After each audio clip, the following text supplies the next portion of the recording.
The Tudor dynasty, often defined by its tumultuous politics, religious upheavals, and iconic figures, is equally a story of the women who navigated the intricate and dangerous corridors of power. From the determined defiance of Catherine of Aragon to the dazzling reign of Elizabeth I, the women of the Tudor court were not mere footnotes in history, but active agents in shaping the course of England's future. Their lives were marked by extraordinary challenges: marriages of political convenience, religious wars, personal betrayals, and, at times, execution. But they each left a legacy that continues to intrigue and inspire. These women wielded power in ways both visible and subtle, from behind closed doors and public spectacles, and their influence reshaped not only the monarchy but the very fabric of English society. In this narrative, we discover not only queens and consorts, but survivors, strategists, and architects of dynastic destiny, each forging a path through the turbulent waters of Tudor England.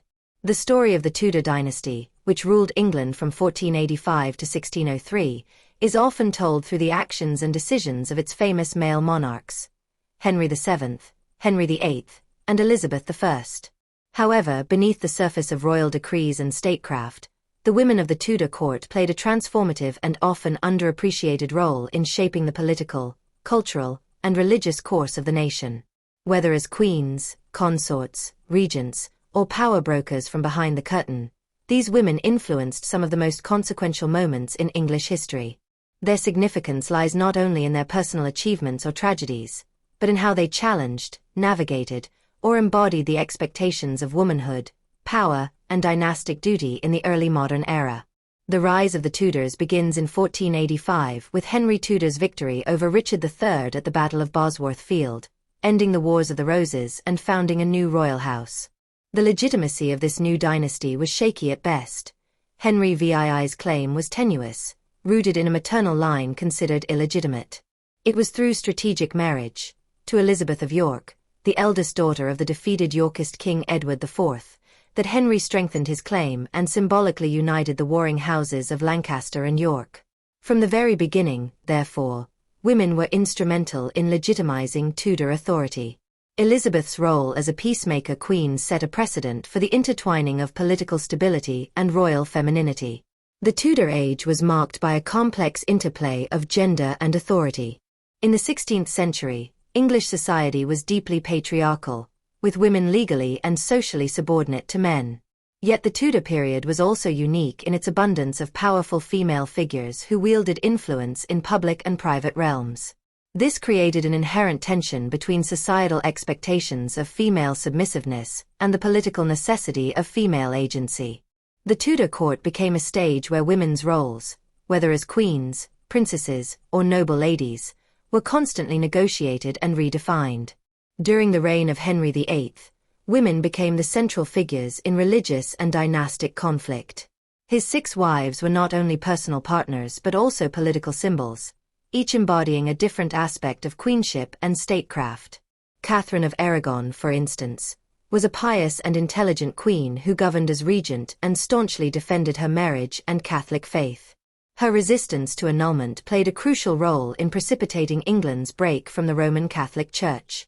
Anne Boleyn, in contrast, was a driving force behind religious reform, encouraging the spread of Protestant texts and helping to engineer the conditions that led to the English Reformation. Each queen consort during Henry's reign reveals a different facet of power: Jane Seymour's quiet compliance, and of Cleves's diplomatic survival, Catherine Howard's vulnerability, and Catherine Parr's intellectual leadership. These women did not simply revolve around Henry's desires, they actively shaped political events, religious debates, and court culture. Beyond the king's wives, the Tudor period saw the unprecedented rise of female monarchs.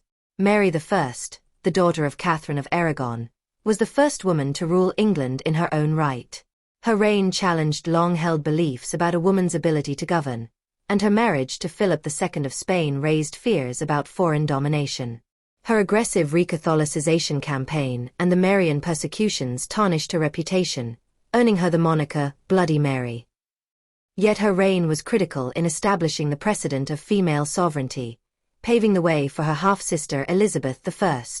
Elizabeth I, daughter of Anne Boleyn, would go on to become one of the most iconic rulers in English history. Her 45-year reign witnessed the consolidation of Protestantism, the defeat of the Spanish Armada, and the flowering of English arts and culture in what came to be known as the Elizabethan Golden Age. Elizabeth cultivated a powerful public image as the Virgin Queen, aligning herself symbolically with the nation and with religious purity. She skillfully navigated court factions, marriage diplomacy, and external threats, using her unmarried status as both shield and sword in a male-dominated world. Elizabeth redefined the role of a monarch in ways that emphasized intellect, restraint, and symbolic motherhood of her subjects, standing in contrast to the biological motherhood that had defined queenship for centuries. Other influential women of the Tudor era were not monarchs but wielded significant influence nonetheless. Margaret Beaufort, mother of Henry VII, was a political mastermind who orchestrated her son's claim to the throne and remained a central figure at court well into his reign. She was a patron of education and religion, funding colleges at Cambridge and promoting intellectual life. Lady Jane Grey, a teenage girl manipulated by political ambition, reigned for just 9 days before being executed. Yet her tragic story became emblematic of the perils of power in a world where women were used as pawns in dynastic chess games. Even women like Anne of Cleves, who was rejected by Henry VIII after a politically motivated marriage, displayed agency in negotiating favorable terms and living a secure life away from court intrigue. A comparative analysis of these women reveals both diversity and commonality in how Tudor women exercised power. Some did so through religious influence, others through patronage, diplomacy, or sheer personal resilience. The framework for comparison must include several key themes: political influence, both direct and behind the scenes; the exercise of patronage, particularly in the arts, education, and religion; engagement in dynastic and marriage diplomacy; expressions of motherhood, both biological and symbolic; and their cultural legacies, shaped by contemporary portrayals and later reinterpretations. The Tudor women were not uniform in experience or impact, but they all contributed to the shaping of Tudor England in profound ways. They were not simply queens or daughters or wives. They were actors in a historical drama that saw the transformation of England from a medieval realm to an early modern state.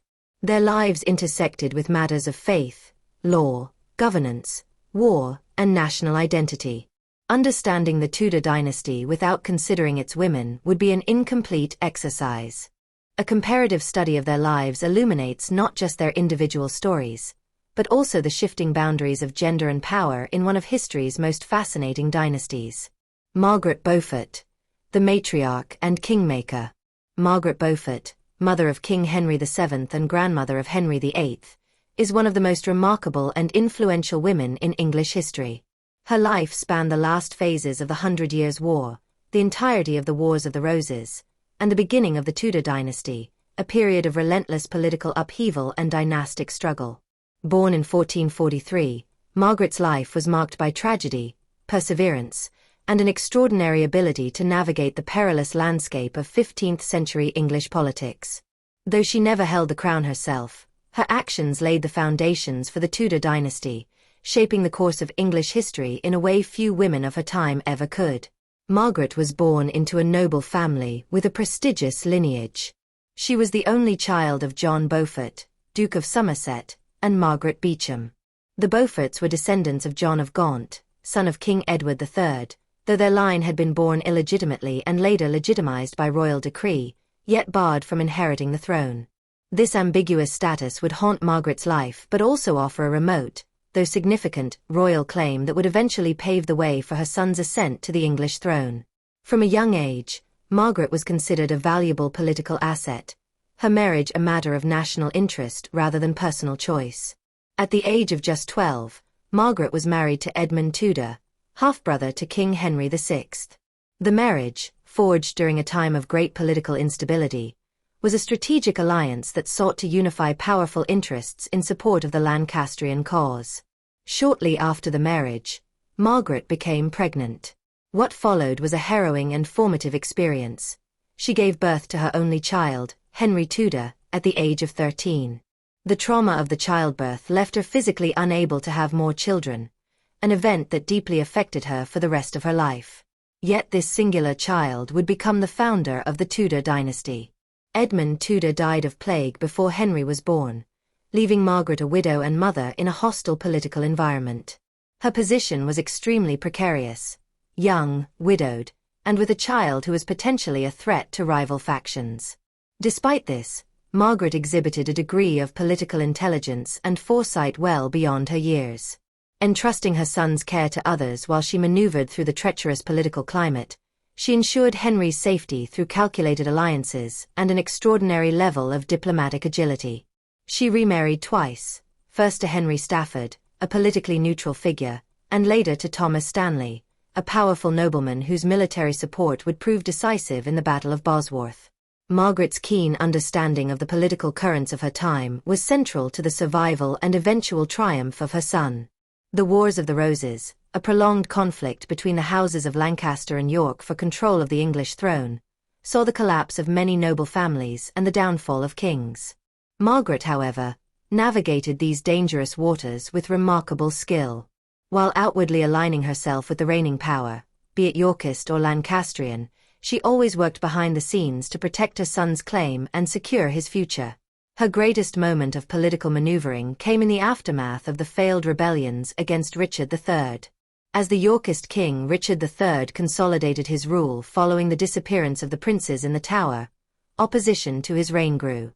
Margaret saw an opportunity and began negotiating secretly with Elizabeth Woodville, the widow of Edward IV.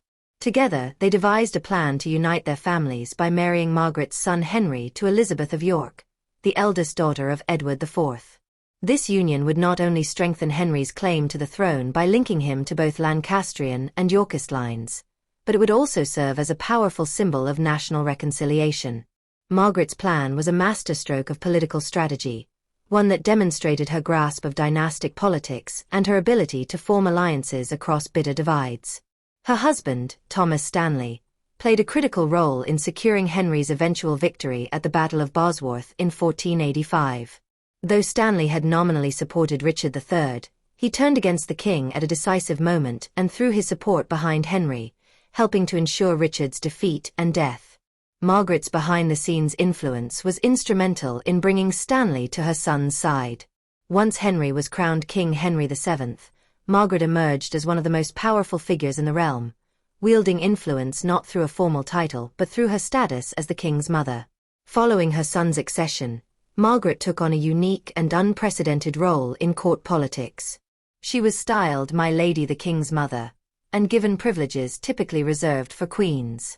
She maintained her own household and exercised authority over her estates, taking an active interest in court affairs, royal finances, and even matters of succession.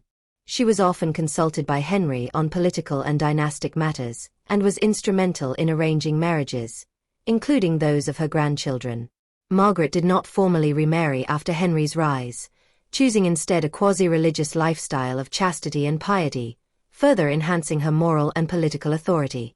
Margaret was also a passionate patron of religion and education, two realms in which she left an enduring legacy.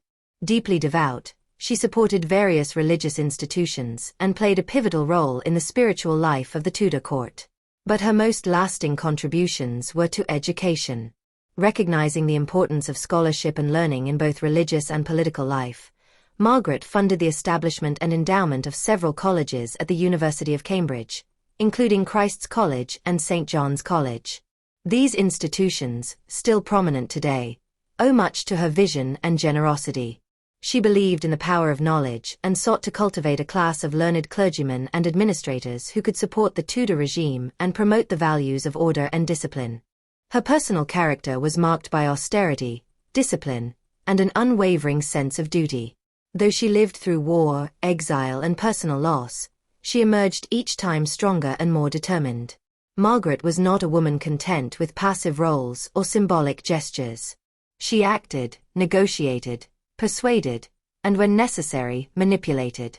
Yet she did so always in the name of higher causes, dynastic continuity, religious devotion, and the stability of the realm. In a world where female power was limited by legal, social, and religious constraints, Margaret carved out a space for herself through a combination of lineage, intelligence, and persistence. She operated in a shadow world of influence rather than direct command, but her impact was no less profound. By engineering her son's claim to the throne, arranging his politically symbolic marriage, and guiding his early reign, she essentially authored the Tudor era. Her legacy is not merely that of a devoted mother but of a strategist, kingmaker, and architect of a dynasty that would rule England for over a century. Margaret died in 1509, shortly after the death of her son and just before the coronation of her grandson, Henry VIII. It is fitting that her death marked the transition from one generation of Tudors to the next. She had lived to see the fruits of her labor, a united kingdom, a secure dynasty, and a powerful legacy. Her influence extended beyond her lifetime, shaping not only the reign of Henry VII but also the political and cultural atmosphere in which Henry VIII and Elizabeth I would govern. In assessing Margaret Beaufort's place in history, one must consider not just the offices she held or the titles she bore, but the effect of her vision and determination. She exemplifies a form of power rarely recognized in traditional narratives. Power exercised through counsel rather than command, through negotiation rather than decree. Her life defies the stereotypes of medieval and early modern women as passive or peripheral. Instead, she stands as a testament to the capacities of women to shape the fate of nations, even in the most male-dominated environments. In many ways, Margaret Beaufort was the matriarch of not only a family, but of a new England. Her role in ending the Wars of the Roses, establishing the Tudor dynasty, and promoting the institutions that would sustain it cannot be overstated. Her name is not as commonly known as her royal descendants, but without her, there would have been no Tudor dynasty at all. In the grand tapestry of English history, Margaret Beaufort is a pivotal thread, one that held the fabric together when it threatened to unravel. Elizabeth of York, the Queen of Unity. Elizabeth of York occupies a uniquely symbolic place in English history. As the daughter of Edward IV, wife of Henry VII, and mother of Henry VIII, she stood at the crossroads of two warring houses, York and Lancaster, and in her person, the two were finally united. Her life, while outwardly quiet and politically restrained, was of immense dynastic importance. While she did not command armies or dominate court politics like her mother-in-law Margaret Beaufort, Elizabeth's presence at the Tudor court gave legitimacy and continuity to a new dynasty born out of civil war. Her power lay not in overt displays of authority, but in her role as a living emblem of unity, healing, and renewal. Born in 1466, Elizabeth of York was the eldest daughter of King Edward IV and Elizabeth Woodville. Her childhood was steeped in the splendor and danger of court life during the Wars of the Roses, a time of bloody battles, shifting loyalties, and ruthless power struggles. After her father's unexpected death in 1483, her family's fortunes collapsed dramatically. Her younger brothers, the infamous princes in the Tower, disappeared under suspicious circumstances after being placed under the protection of their uncle, Richard III, who then took the throne. This left Elizabeth and her sisters in a precarious position, royal by blood but politically sidelined and at risk. For a time, Elizabeth lived in sanctuary with her mother, hiding in Westminster Abbey as political tensions surged. Though she had no direct influence over the events of the time, her marriage prospects were of enormous political interest. Richard III even reportedly considered marrying her himself after the death of his wife, a move that was both scandalous and strategic. However, this plan never materialized. Instead, Elizabeth was drawn into a much larger political design: her marriage to Henry Tudor, the Lancastrian claimant exiled in Brittany. This union, orchestrated largely by Margaret Beaufort and Elizabeth Woodville, was intended to end the dynastic strife that had torn England apart for decades. When Henry Tudor defeated Richard III at the Battle of Bosworth in 1485 and was crowned King Henry VII, he had promised to marry Elizabeth of York to unify the rival houses. Their marriage, which took place in January 1486, became one of the most politically significant unions in English history. It symbolized the end of the Wars of the Roses and the beginning of the Tudor dynasty.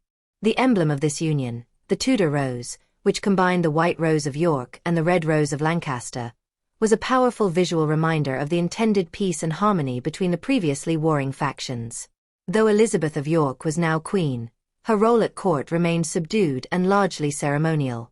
Henry VII was a cautious and controlling ruler who did not allow his queen much political influence. Unlike Margaret Beaufort, who exercised significant behind-the-scenes power as the king's mother, Elizabeth had little say in matters of state. She did not participate in council meetings, and her name rarely appears in the political records of the time. Yet her presence was anything but inconsequential. As queen, she embodied the promise of national reconciliation. Her mere existence at Henry's side lent legitimacy to his rule in the eyes of Yorkist supporters, many of whom remained skeptical of Henry's Lancastrian claim. Elizabeth's influence was felt in quieter but no less important ways. She was a devoted wife and mother, bearing 7 children, of whom 4 survived infancy: Arthur, Margaret, Henry, and Mary. Her role in producing heirs was crucial to securing the Tudor line. In an era where the stability of the realm often depended on the continuity of the royal bloodline, Elizabeth fulfilled her dynastic duty with dignity and devotion. The birth of her first son, Arthur, in 1486 was greeted with national celebration, as it seemed to confirm the success of the new dynasty. Tragically, Arthur died in 1502, leaving the younger son, Henry, as heir, a loss that Elizabeth and Henry VII reportedly mourned deeply. As a queen consort, Elizabeth conducted herself with grace, modesty, and decorum. She was admired by courtiers and foreign ambassadors for her beauty, piety, and charitable works. She fulfilled the traditional roles expected of a queen, managing the royal household, overseeing the upbringing of royal children, participating in ceremonial events, and offering patronage to religious and artistic institutions. She supported poets and musicians and was involved in several acts of charity, particularly those aiding the poor and sick. In doing so, she cultivated a public image of moral virtue and domestic harmony, which helped to reinforce the Tudor monarchy's legitimacy and popularity. Elizabeth's value to the monarchy was especially important in contrast to the uncertainty of Henry VII's claim. While he traced his lineage through a line that had once been declared illegitimate, Elizabeth's bloodline was royal and indisputable. Her quiet presence steadied the Tudor throne, especially in its vulnerable early years. Her popularity among the people, many of whom still regarded the House of York with affection, was a vital asset. While Henry VII's reign was marked by paranoia, rebellions, and economic stringency, Elizabeth offered a softer image of monarchy, one rooted in lineage, grace, and stability. In many ways, she served as the ideal Tudor queen, not for the power she wielded, but for the calm and legitimacy she represented. Despite her importance, Elizabeth's personal agency was limited. Unlike Margaret Beaufort, who actively shaped political events, Elizabeth operated within the traditional confines of queenship. Her life was shaped by the decisions of others: her father, her uncle Richard III, her husband Henry VII, and her formidable mother-in-law. While she was deeply loved by Henry and appears to have had a harmonious marriage, there is little evidence to suggest she influenced policy or decisions in any direct way. Her letters are scarce, and her voice in historical records is faint. This silence has sometimes led historians to view her as a passive figure, a symbol rather than a force. Yet this symbolic importance should not be underestimated. Elizabeth of York became the embodiment of national unity in a fractured and traumatized kingdom. Her image, her marriage, and her children helped to heal the wounds of civil war. She offered the English people a vision of continuity and reconciliation. Even if she did not wield political power, her role in sustaining the monarchy, through her lineage, her children, and her public persona, was indispensable. The fact that the Tudor dynasty became synonymous with centralized power, cultural renewal, and national identity owes much to the groundwork laid by this first queen of the new age. Elizabeth's relationship with Margaret Beaufort provides a fascinating study in contrasts. Margaret was assertive, politically engaged, and frequently involved in court decision-making. She held authority in her own right and was unafraid to exercise it. Elizabeth, on the other hand, was more reserved, operating within traditional feminine roles and rarely stepping into the political spotlight. Yet the two women worked in tandem to support the Tudor cause. Margaret ensured the dynasty's survival through strategic action, while Elizabeth ensured its future through dynastic continuity and public harmony. Where Margaret dominated, Elizabeth soothed. Together, they formed a complementary partnership that strengthened the Tudor regime in its formative years. The final years of Elizabeth's life were marked by both joy and sorrow. She lived to see her children grow and the Tudor dynasty strengthen, but she suffered great personal losses. The death of Prince Arthur in 1502 was a devastating blow to both parents. When Elizabeth gave birth to her last child in 1503, she died shortly afterward due to complications from childbirth, a fate not uncommon for women of her time. Her death deeply affected Henry VII, who reportedly withdrew from public life for a time in mourning. Despite their politically arranged marriage, their relationship appears to have been affectionate and respectful. In death, as in life, Elizabeth of York remained a potent symbol of unity. She was buried at Westminster Abbey beside Henry VII, and together they rest in the Lady Chapel he later commissioned, a monument not just to their reign, but to the union of houses they represented. Her image continued to resonate throughout the Tudor era, influencing how queenship was viewed and practiced. Her daughter Margaret would become Queen of Scotland, and her son Henry VIII would usher in an entirely new chapter of English history. Yet at the heart of it all stood Elizabeth of York, quiet, dignified, and indispensable. In a period dominated by ambitious men and violent conflict, Elizabeth's legacy is a reminder of the different, often overlooked, forms of influence. She did not command armies or councils, but her marriage changed the course of English history. Her children shaped the future of two kingdoms, and her example of queenship helped define an era. In the grand tapestry of the Tudor age, she is the thread of unity, subtle but essential, modest but foundational. Through her, the chaos of the past was reconciled, and the promise of a new dynasty was fulfilled. Catherine of Aragon, the Queen of Resilience. Catherine of Aragon stands as one of the most compelling figures of the Tudor period, not merely as the first wife of Henry VIII, but as a woman of immense resilience, intellect, and unwavering moral conviction. Her story is not only central to the drama of Henry VIII's reign, but also intricately tied to the spiritual and political upheaval that gave rise to the English Reformation.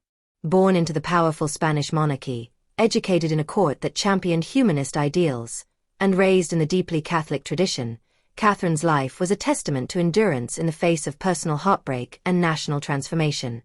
Her presence in England, her queenship, and ultimately her defiance of Henry VIII's demand for annulment helped to shape the religious and political future of the nation. Catherine was born in 1485, the youngest surviving child of the Catholic monarchs, Ferdinand II of Aragon and Isabella I of Castile. She grew up in a court known for its sophistication, piety, and deep commitment to Catholic reform. As a princess of Spain, she was carefully educated, fluent in Latin and well-read in philosophy and theology, and she developed a strong spiritual foundation that would sustain her throughout her life. Her early years were marked by both royal privilege and the awareness that she was destined to marry into another European dynasty for political advantage. That destiny first took shape with her betrothal to Arthur, Prince of Wales, the eldest son of Henry VII of England.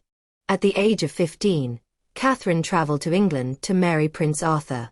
The union was both a political alliance and a gesture of goodwill between two rising European powers. Their marriage, however, was short-lived. Just a few months after their wedding in 1501, Arthur died, leaving Catherine widowed in a foreign country. Her future became uncertain. Negotiations over her dowry and potential remarriage stalled, and for years she lived in relative isolation and limited financial means, waiting to see whether she would return to Spain or be married to Arthur's younger brother, Henry. During this time, she developed a strong sense of personal identity, rooted in her faith and royal upbringing, which would become essential in her later struggles. In 1509, upon Henry VII's death and Henry VIII's accession to the throne, Catherine married the young king. Their union, which required a papal dispensation due to her previous marriage to his brother, began with promise and mutual admiration. For years, she played the role of queen with dignity and grace. She gave birth to several children, though only one, Mary, survived infancy. Her inability to provide a male heir would become a key factor in the unraveling of her marriage, but during the early years of their relationship, she was a respected and loved queen consort. Catherine's role extended beyond domestic responsibilities. She was an active participant in the politics of the realm and often acted as Henry's advisor and confidant. One of the most notable instances of her political skill came in 1513, when Henry left for a military campaign in France and named Catherine as regent in his absence. During this time, England faced a potential invasion from the Scots, who were allied with France. Catherine rose to the occasion, rallying troops and resources. When the English army, led by Thomas Howard, Earl of Surrey, decisively defeated the Scots at the Battle of Flodden, Catherine sent Henry a piece of the Scottish king's bloodied coat, a powerful symbol of victory.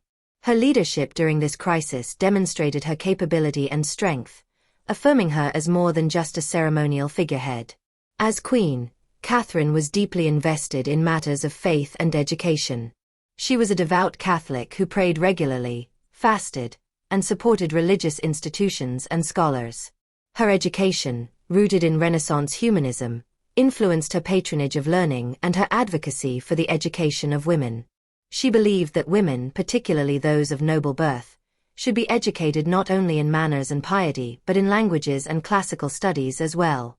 This belief was reflected in the education of her daughter Mary, who received an exceptional humanist education, rare for girls at the time. Catherine's household became a center of intellectual activity, and she maintained correspondence with leading scholars and theologians, including Erasmus. Despite these accomplishments, Catherine's marriage began to deteriorate in the 1520s, primarily because of her failure to produce a male heir and Henry VIII's growing obsession with Anne Boleyn. Henry, increasingly concerned about the succession and his legacy, began to question the validity of his marriage to Catherine. He claimed that the union was cursed because she had been married to his brother and cited a biblical passage from Leviticus as evidence. Catherine, however, stood firm in her belief that her marriage to Arthur had never been consummated, and that her marriage to Henry was both lawful and blessed. What followed was one of the most dramatic and consequential episodes in English history: the annulment crisis. Catherine refused to accept Henry's claim that their marriage was invalid. She insisted on her rights as queen and wife and demanded a hearing before the Pope. Her passionate defense of her marriage won her widespread sympathy and admiration. She conducted herself with dignity and resolve, even as Henry began to strip her of titles, remove her from court, and isolate her from her daughter. Her stand during this crisis revealed the depth of her character. She argued not only on legal grounds but also from a profound sense of moral and spiritual obligation. Catherine believed that her marriage was ordained by God and that she had a duty to uphold it, regardless of personal cost. When summoned before a court in 1529 to testify, she knelt before Henry and delivered a moving speech, reminding him of her loyalty, their years of marriage, and her royal status. It was a powerful moment that captured the nation's imagination and underscored the tragedy of her situation. As Henry pressed forward with his separation from Rome and established the Church of England with himself as the supreme head, Catherine's position became increasingly perilous. Yet she never wavered. She refused to acknowledge the annulment or Henry's new marriage to Anne Boleyn. She continued to call herself queen and demanded to be treated as such. Even as her health declined and she was moved from residence to residence under tighter restrictions, she maintained her faith and her dignity. Catherine's spiritual life deepened during these final years. She found solace in prayer and religious contemplation and continued to write letters to her daughter, encouraging her to remain steadfast in faith and virtue. Her refusal to yield became a source of inspiration for many English Catholics who opposed Henry's break with Rome. To them, Catherine was a martyr figure, wronged but righteous, a true queen who upheld God's law over temporal authority. Her death in 1536 marked the end of a long and painful chapter. Even in death, she was denied the honors due to a queen consort and was buried as the Dowager Princess of Wales, not as Queen of England. Yet her legacy endured. Her daughter Mary, once disinherited and declared illegitimate, would eventually ascend the throne as Mary I and seek to restore the Catholic faith in England. Catherine's example of piety, perseverance, and strength remained a guiding force for her daughter and for many others who revered her memory. Catherine's life left an indelible mark on England. Her influence extended beyond religion and royalty into the intellectual and cultural life of the court. She helped to elevate the status of women's education, and her household was a model of virtue, discipline, and learning. Her resistance to Henry's demands showed that even in an age where women were often marginalized in political life, a queen could command respect through conviction and courage. She has since been remembered as a symbol of virtue and suffering, a woman who bore the weight of personal and national crises with grace and moral clarity. In a world that frequently dismissed or underestimated women, Catherine of Aragon asserted her truth, her rights, and her dignity until the very end. Her story is not only about a failed marriage or a lost crown, it is about the enduring power of conscience, the strength of belief, and the legacy of a queen who refused to be erased. In the context of Tudor history, Catherine's life also serves as a stark contrast to the shifting values of the age. Where Henry's court increasingly celebrated political maneuvering, personal ambition, and sensual pleasure, Catherine upheld a worldview rooted in duty, restraint, and religious obedience. Her resistance to the annulment was not merely a personal battle but a profound clash between two worldviews, one medieval and sacramental, the other modern and pragmatic. Ultimately, Catherine of Aragon stands as a queen of immense stature, not because she ruled or changed the law, but because she held firm to what she believed was right, even as the world around her changed irrevocably. Her legacy is a reminder that quiet strength can leave an enduring impact, and that the moral force of a single voice can echo through history. Anne Boleyn, the queen who changed everything. Anne Boleyn's story is one of dazzling ascent, seismic change, and sudden ruin, woven into the very fabric of England's political, religious, and cultural transformation. Born into a well-connected noble family around 1501, Anne's life would upend a kingdom and inaugurate an entirely new religious order. Unlike the traditional image of a medieval queen defined by her obedience, passivity, or lineage, and carved her place in history through intellect, bold ambition, and an unmatched capacity to influence one of the most powerful monarchs in Europe. Her rise to queenship altered England's political course, her fall captivated the nation, and her legacy, even centuries later, remains one of deep fascination and debate. Anne was raised in a household that valued education, ambition, and courtly sophistication.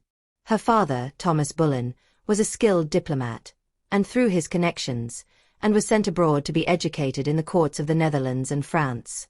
There, she acquired not only fluency in French but also a refined understanding of European court culture, etiquette, and the Renaissance ideals then flourishing across the continent. In the French court, particularly that of Queen Claude, Anne absorbed humanist thought, religious reformist currents, and the importance of intellectual and artistic patronage. Unlike many women of her age, Anne returned to England possessing a keen wit, sharp political instincts, and a magnetic personality shaped by the cultural pulse of Europe's most elegant courts. By the time she re-entered English court life in the late 1520s, Anne had developed a distinct persona that set her apart. She was not conventionally beautiful, but she possessed a striking allure, expressive dark eyes, graceful manners, and an energy that captivated attention. She quickly attracted admirers, including Henry Percy and the poet Thomas Wyatt. However, her fate was sealed when she caught the eye of King Henry VIII. At the time, Henry was married to Catherine of Aragon, whose failure to produce a male heir had begun to gnaw at the king's sense of dynastic security. The king's initial interest in Anne may have been merely physical, but her refusal to become his mistress and her insistence on marriage as the price of her company shifted the balance of power in their relationship and set into motion the most dramatic royal upheaval in centuries. Anne was not just an object of desire. She was a woman with clear aspirations. Her ambition was not limited to personal advancement. She had a vision for England and for her own role as queen consort. She was an active and articulate supporter of church reform, encouraging Henry to challenge papal authority and asserting that the English crown should answer to no foreign power. Her influence helped convince Henry that his marriage to Catherine was invalid, and that he had the authority, especially with the aid of sympathetic clergy and scholars, to annul it. As Henry's love for Anne deepened, so did his determination to secure their union. This led to England's break from the Roman Catholic Church and the creation of the Church of England, over which Henry would rule as supreme head. Anne's impact on this transformation cannot be overstated. She was not merely a beneficiary of the schism, she was one of its intellectual and emotional catalysts, and also played a critical role in promoting religious reform within England. She supported the translation of the Bible into English and protected Protestant reformers such as William Tyndale, whose works had been banned. She was known to distribute books that challenged Catholic doctrine and to champion clerics who sympathized with evangelical ideas.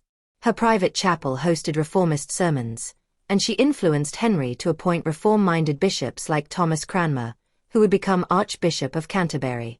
Anne's religious convictions were shaped by the humanist and evangelical thought she had encountered in France, and she genuinely believed in the need to purify the Church from within. Her queenship thus became not only a political challenge to traditional authority but a spiritual revolution that encouraged the flourishing of Protestant ideas in England. Beyond the religious sphere, Anne was also a patron of the arts and a supporter of literary and musical innovation. Her court was filled with poets, scholars, and artists. She played a role in shaping cultural tastes, commissioning music and embroidery, and fostering a refined, intellectual environment at court. Her patronage extended to English translations of the Bible and religious tracts that were foundational to the spread of Protestantism. In this way, Anne helped cultivate a distinctly Tudor Renaissance, aligning English court culture with broader European trends of artistic and religious change. Her presence at court symbolized a new vision of queenship, one that combined beauty and style with brains and belief. Yet Anne's position was always precarious. Her elevation came at the expense of Queen Catherine, a beloved and pious figure, and her relationship with Henry provoked bitter resentment from powerful nobles, clergy, and members of the public. Many saw her as a usurper or even a witch. As queen, Anne found herself the target of court factionalism and the relentless scrutiny of those who disapproved of her reformist leanings, her foreign manners, or simply her audacity. Her quick temper, sharp tongue, and imperious behavior alienated some who might have supported her. Moreover, her failure to deliver a male heir weakened her position significantly. In 1533, she gave birth to Elizabeth, who would one day become one of England's greatest monarchs, but the absence of a son cast a long shadow over her reign. Anne's miscarriages and Henry's growing frustration opened the door to her enemies. Chief among them was Thomas Cromwell, Henry's chief minister and a one-time ally of Anne's reformist circle. By 1536, the political winds had shifted. Henry had become enamored with Jane Seymour, one of Anne's ladies-in-waiting, and Cromwell, sensing that Anne's fall would enhance his own power, moved swiftly to orchestrate her destruction. A web of accusations was spun, charging Anne with adultery, incest, and conspiracy against the king. The charges were almost certainly false, but in the climate of the Tudor court, evidence was less important than expedience. Anne's arrest and trial in May 1536 were carried out with theatrical efficiency. Despite a lack of convincing evidence, she was found guilty and sentenced to death. Her composure in the Tower of London was striking. She maintained her innocence and prepared for death with stoic dignity. On May 19, 1536, she was executed by a French swordsman, the very foreign elegance she had once embodied now returning in the form of her final punishment. Her last words were a blend of humility, devotion, and courage, befitting a queen who had fought boldly, lived passionately, and died with tragic grace. In the immediate aftermath of her execution, Anne's name was vilified. She was erased from royal memory, her emblems destroyed, and her allies dismissed. But time transformed her image. The child she left behind, Elizabeth, would come to vindicate her mother's name in spectacular fashion. Elizabeth I's reign not only secured the Protestant faith in England but also ushered in an era of unprecedented stability, cultural brilliance, and national pride. Elizabeth's intelligence, style, and political savvy bore the unmistakable imprint of Anne's legacy. The very qualities that had made Anne a controversial queen, her assertiveness, her intellect, her unorthodox femininity, would find fuller expression in her daughter. Anne Boleyn's long-term legacy is complex. To some, she remains a tragic figure, manipulated, misunderstood, and sacrificed in the ruthless politics of a patriarchal court. To others, she is a proto-feminist icon, a woman who used her wit and conviction to challenge a system that sought to contain her. Modern historians have increasingly emphasized her role as a key player in the Reformation, not merely as a royal mistress but as a committed advocate for religious change and female education. She embodied a new type of queenship, one that was political, cultural, and intellectual in equal measure. Her story also serves as a cautionary tale about the perils of ambition in a society where women's power was tolerated only when it served male interests, and wielded influence not from a throne but from the margins, through persuasion, patronage, and personal charm. Her greatest successes were achieved not by force but by strategy. And yet, when her influence no longer aligned with the king's desires, she was cast aside with ruthless efficiency. Anne Boleyn's life thus encapsulates many of the tensions of the Tudor age, between tradition and reform, between personal desire and political duty, and between the power of women and the structures designed to limit that power. Her rise and fall mirror the broader upheavals of the English Reformation, and her legacy endures as a symbol of transformation, personal, political, and spiritual. Though her queenship lasted only 3 years, the wave she set in motion reshaped England forever. Her spirit, through her daughter and through the Protestant tradition she helped to inspire, continued to shape the realm long after the executioner's sword had fallen. Jane Seymour, the obedient queen. Jane Seymour's place in Tudor history is both brief and profoundly significant. Often overshadowed by the dramatic lives of her predecessor Anne Boleyn and her successor Catherine Howard, Jane occupies a quieter, almost ghostly role in the tumultuous reign of Henry VIII. Yet her impact, especially through the birth of a male heir, Edward VI, shaped the Tudor succession and Henry's legacy in crucial ways. Jane's story is one of political calculation wrapped in the language of submission, and her image was carefully crafted and preserved to embody the ideals of obedience, fertility, and virtue. Though her reign lasted less than 18 months, her legacy would persist far beyond her death. Jane Seymour emerged at court as a lady-in-waiting to both Catherine of Aragon and Anne Boleyn. Born around 1508 to a respectable but not especially prominent noble family in Wiltshire, she had neither the cosmopolitan education nor the bold charm of Anne Boleyn. She was not fluent in multiple languages, and her accomplishments were traditional: needlework, household management, and religious piety. But it was precisely her unpretentious demeanor, her quiet manner, and her apparent virtue that made her the perfect antidote to Anne Boleyn in Henry VIII's eyes. Where Anne had been spirited, controversial, and assertive, Jane was compliant, modest, and seemingly apolitical, a woman who embodied the conservative ideal of queenship. Jane's ascent was not accidental.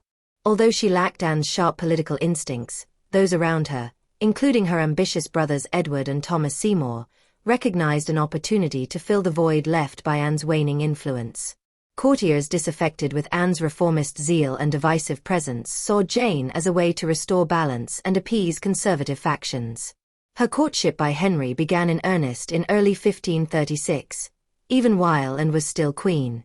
Unlike Anne, Jane did not challenge Henry or insist on radical change. She returned his attentions with modest reserve, refusing to become his mistress and holding out for marriage.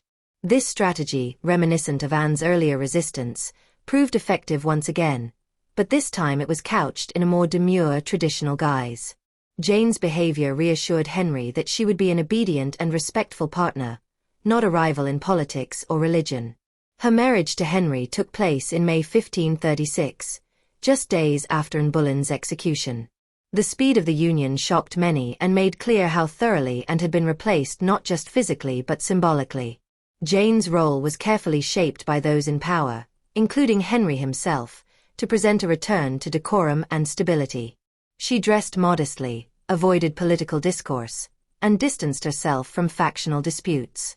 Her motto, "Bound to obey and serve," signaled both her personal character and the political image she was expected to project. Yet this apparent passivity masked the underlying forces that had propelled her to the throne: calculated manipulation by her family and a strategic positioning by conservative factions at court. Jane's greatest political importance lay in her ability to produce an heir. The need for a male successor had haunted Henry's marriages and driven the religious and political ruptures of the previous decade. Jane delivered where her predecessors had failed. In October 1537, she gave birth to Edward, the long-awaited male heir who would briefly rule as Edward VI. This achievement solidified Jane's status in Henry's eyes. For the king, The birth of Edward was not only a personal triumph but a justification of his marital history and the break from Rome.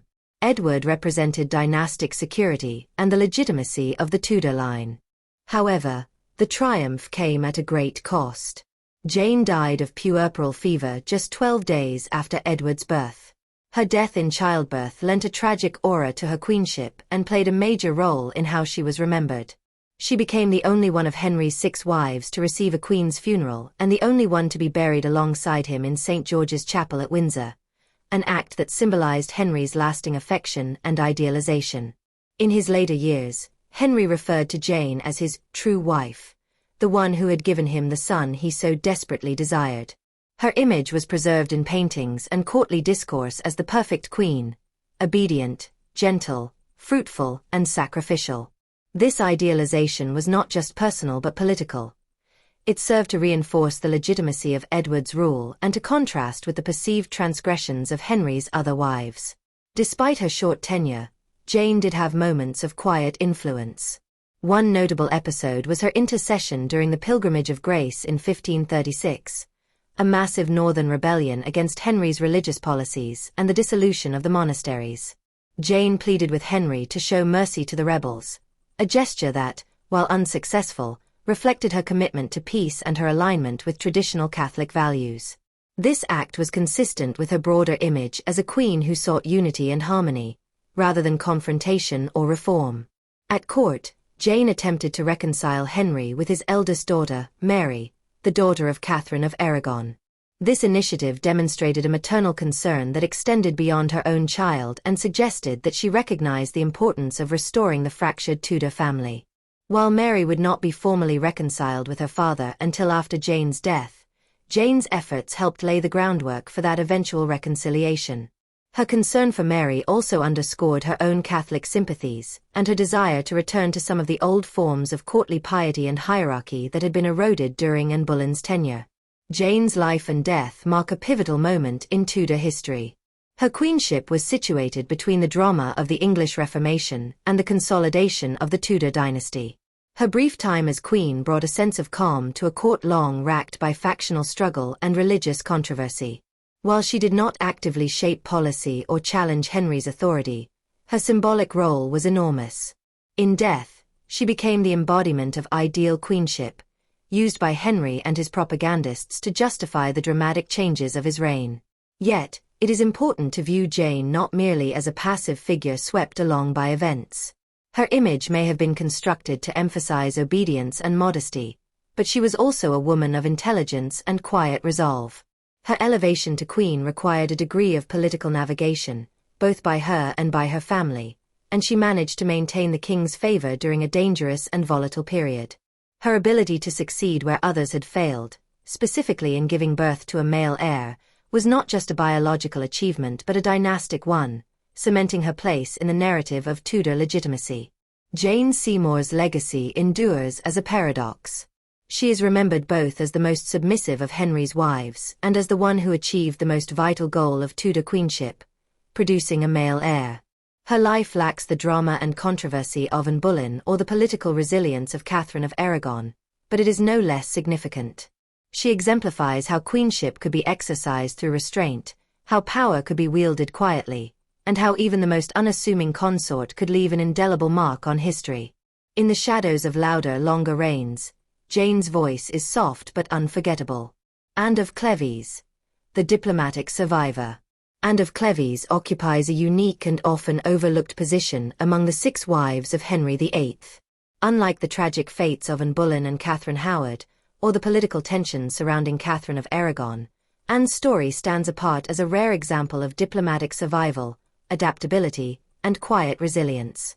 Though her marriage to Henry VIII was brief and famously unconsummated, Anne managed not only to escape the danger that surrounded many of Henry's queens but to live out her life in England in relative peace, prosperity, and respect. Her story reveals much about the power of negotiation, the cultural clashes of international diplomacy, and the personal dignity with which she managed an awkward and potentially disastrous situation.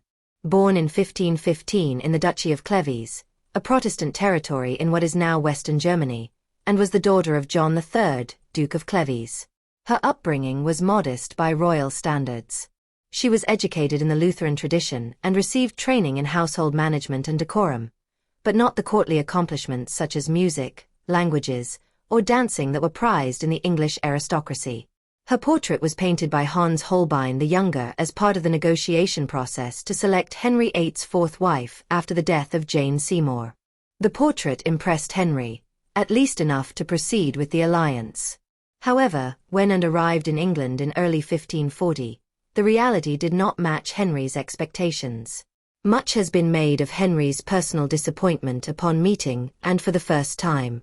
Accounts suggest that he was taken aback by her appearance, accent, and lack of polish. He reportedly referred to her as the Flanders mare, an unflattering and possibly apocryphal insult that has colored perceptions of Anne ever since. But this reaction also exposes Henry's own volatility and vanity. What began as a political alliance quickly became an emotional rejection.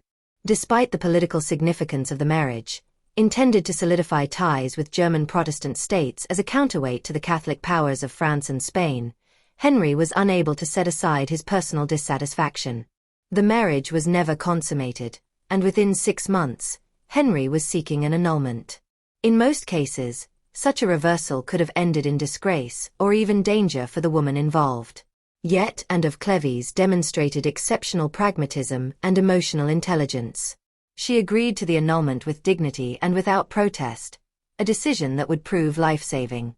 Instead of resisting or falling into despair, Anne negotiated a generous settlement. She was granted a lifetime income, several estates, including Richmond Palace and Hever Castle, and the status of the king's sister, a designation that gave her precedence over almost every woman at court except the queen and the princesses. Her acceptance of the annulment earned her Henry's lifelong goodwill. Remarkably, she remained in England by choice, never attempting to return to Cleves. Her continued presence at court, her occasional appearances at major royal events, and her peaceful retirement reflect a successful adaptation to her new life. She visited the court often, exchanged New Year's gifts with the king, and was welcomed by the royal children, particularly Elizabeth, with whom she formed a warm relationship. In many respects, Anne thrived more after her marriage ended than during it, a rare outcome in the Tudor world. Anne's ability to survive and even prosper in such a precarious environment demonstrates both her intelligence and her diplomatic finesse. By accepting the limits of her position and turning them to her advantage, she carved out a role that was neither threatening nor submissive, but uniquely dignified. Unlike other women who clashed with Henry or failed to produce heirs, and avoided entanglement in court factionalism, religious strife, or personal scandal, her Lutheran background did not prevent her from integrating into Catholic-leaning elements of the court, and her neutral stance helped her remain in favor through Henry's subsequent marriages. There is also a deeper significance to Anne's story when considering the broader role of queenship and women's agency in the Tudor era. Her experience reveals the limitations placed on foreign-born consorts and the harsh scrutiny under which royal marriages operated. But it also highlights how personal virtue, political shrewdness, and adaptability could enable a woman to shape her destiny even within those constraints. Anne was not a queen in the traditional sense for long, but she managed to exert a quiet influence and maintain stability in an otherwise dangerous environment. Her later life was characterized by relative privacy, though she was occasionally involved in court affairs and royal celebrations.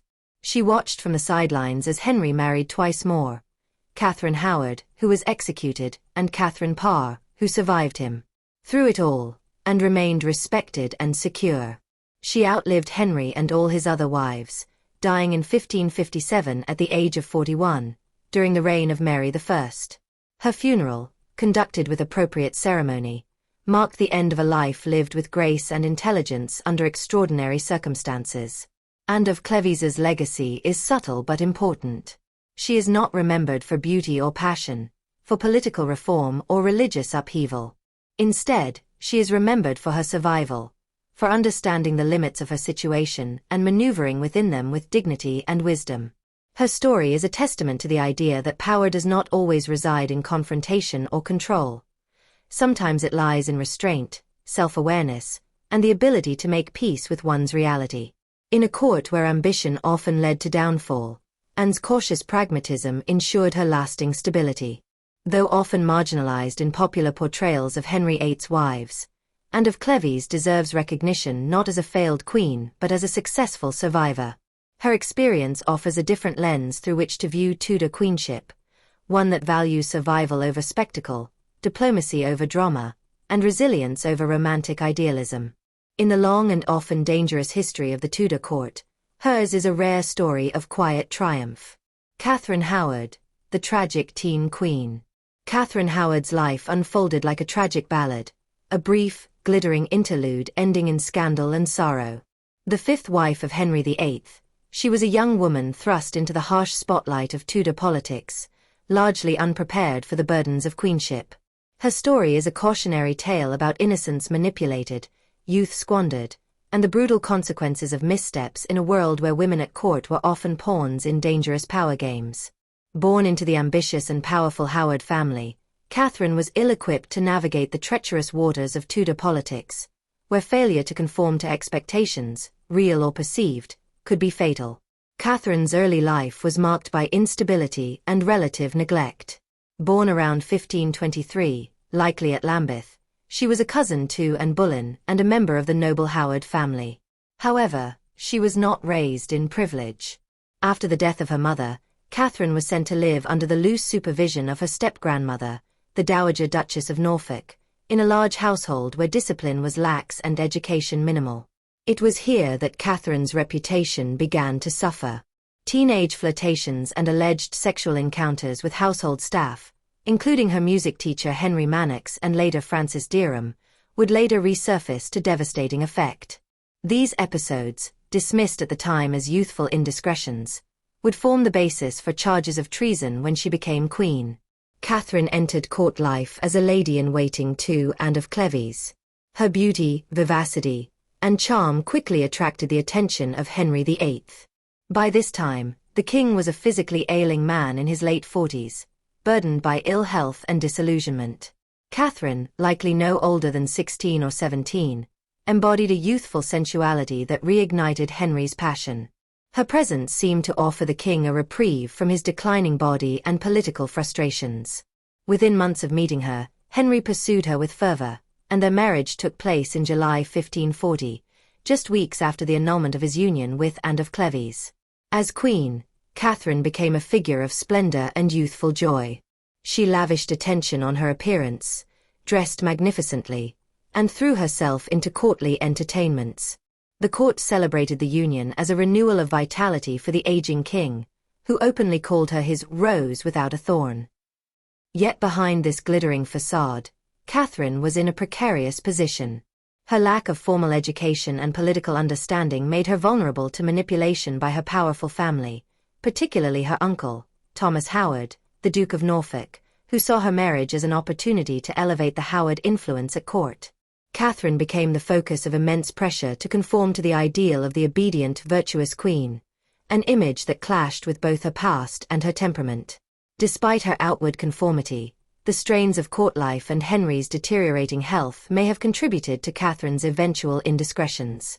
She allegedly rekindled a romantic relationship with Thomas Culpeper, a gentleman of the king's privy chamber.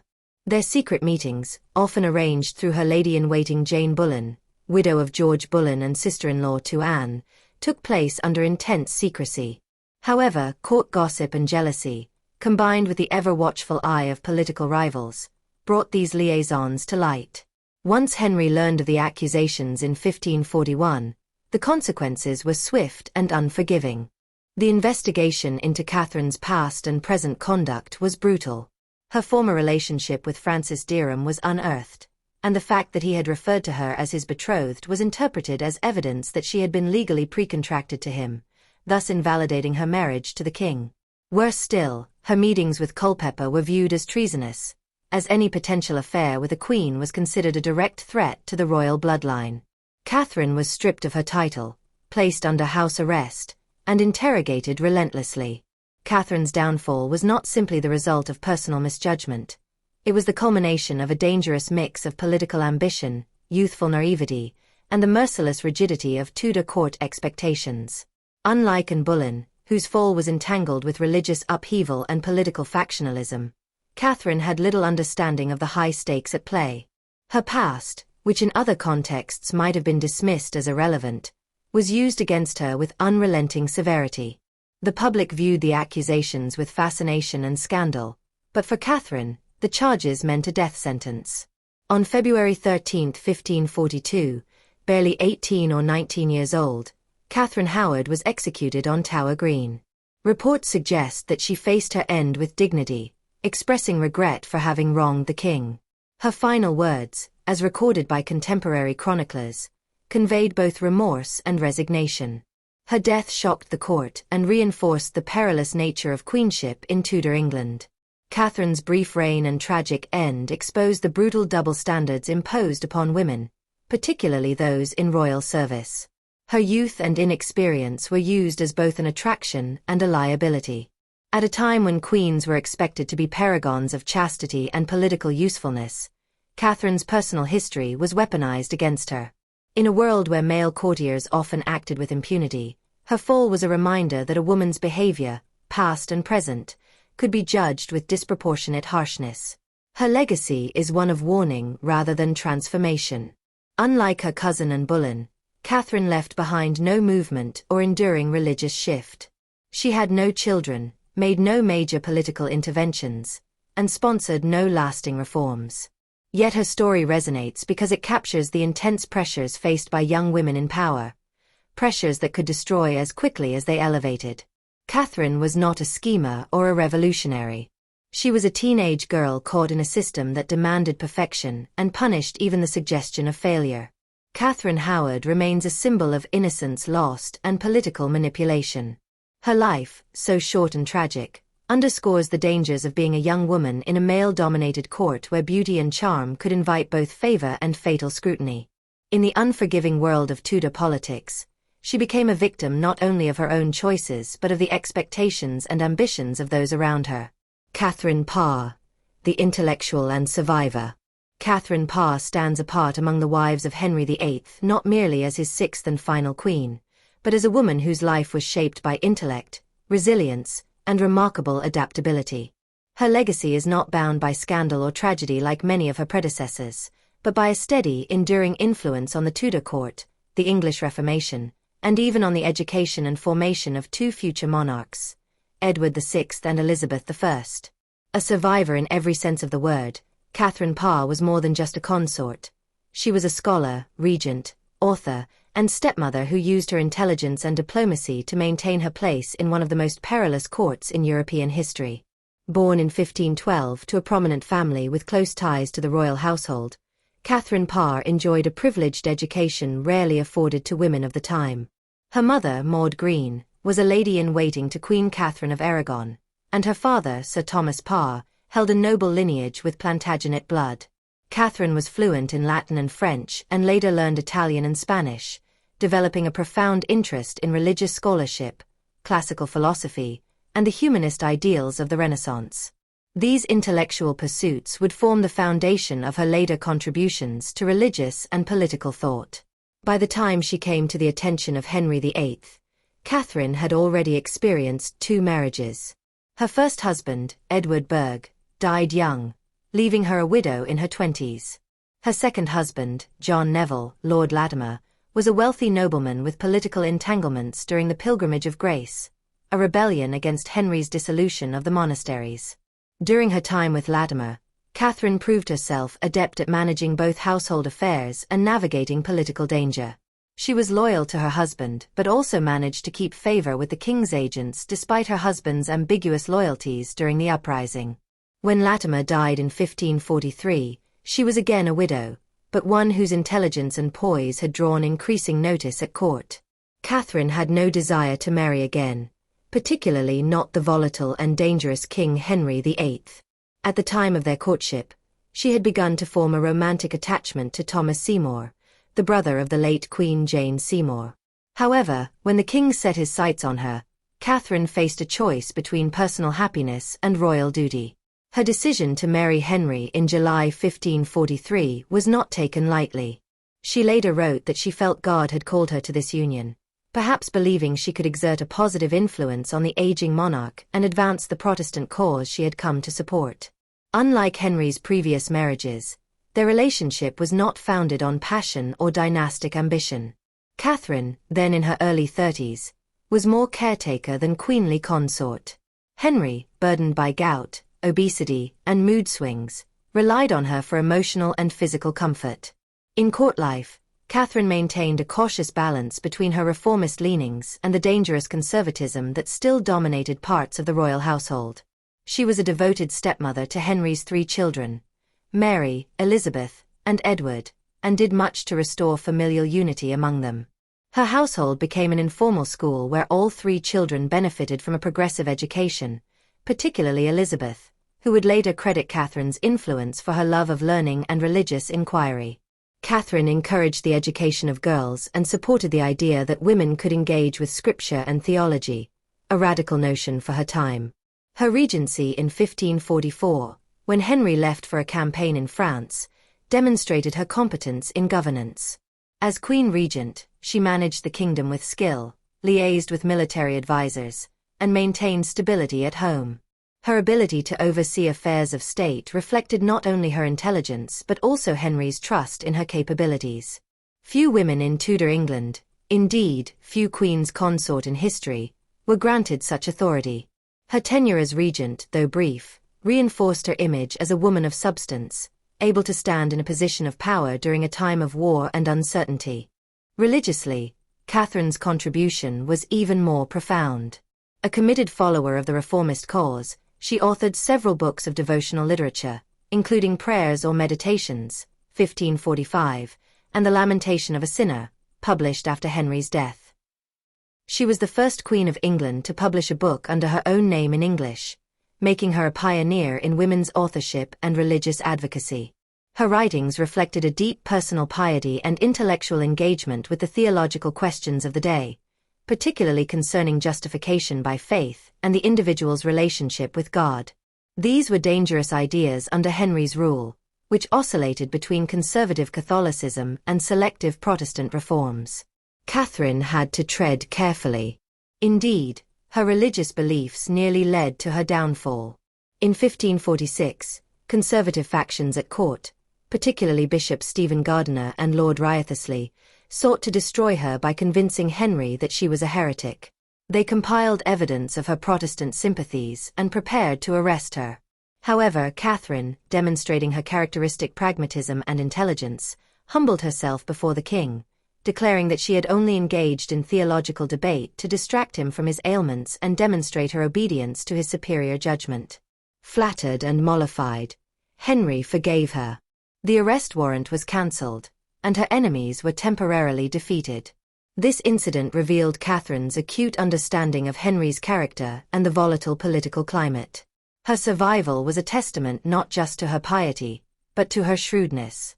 After Henry's death in January 1547, Catherine found herself a wealthy widow and the Queen Dowager. Freed from the demands of queenship and public performance, she quickly rekindled her relationship with Thomas Seymour and married him in secret only months later. The match was controversial. Seymour was ambitious and reckless, and their hasty union scandalized the court.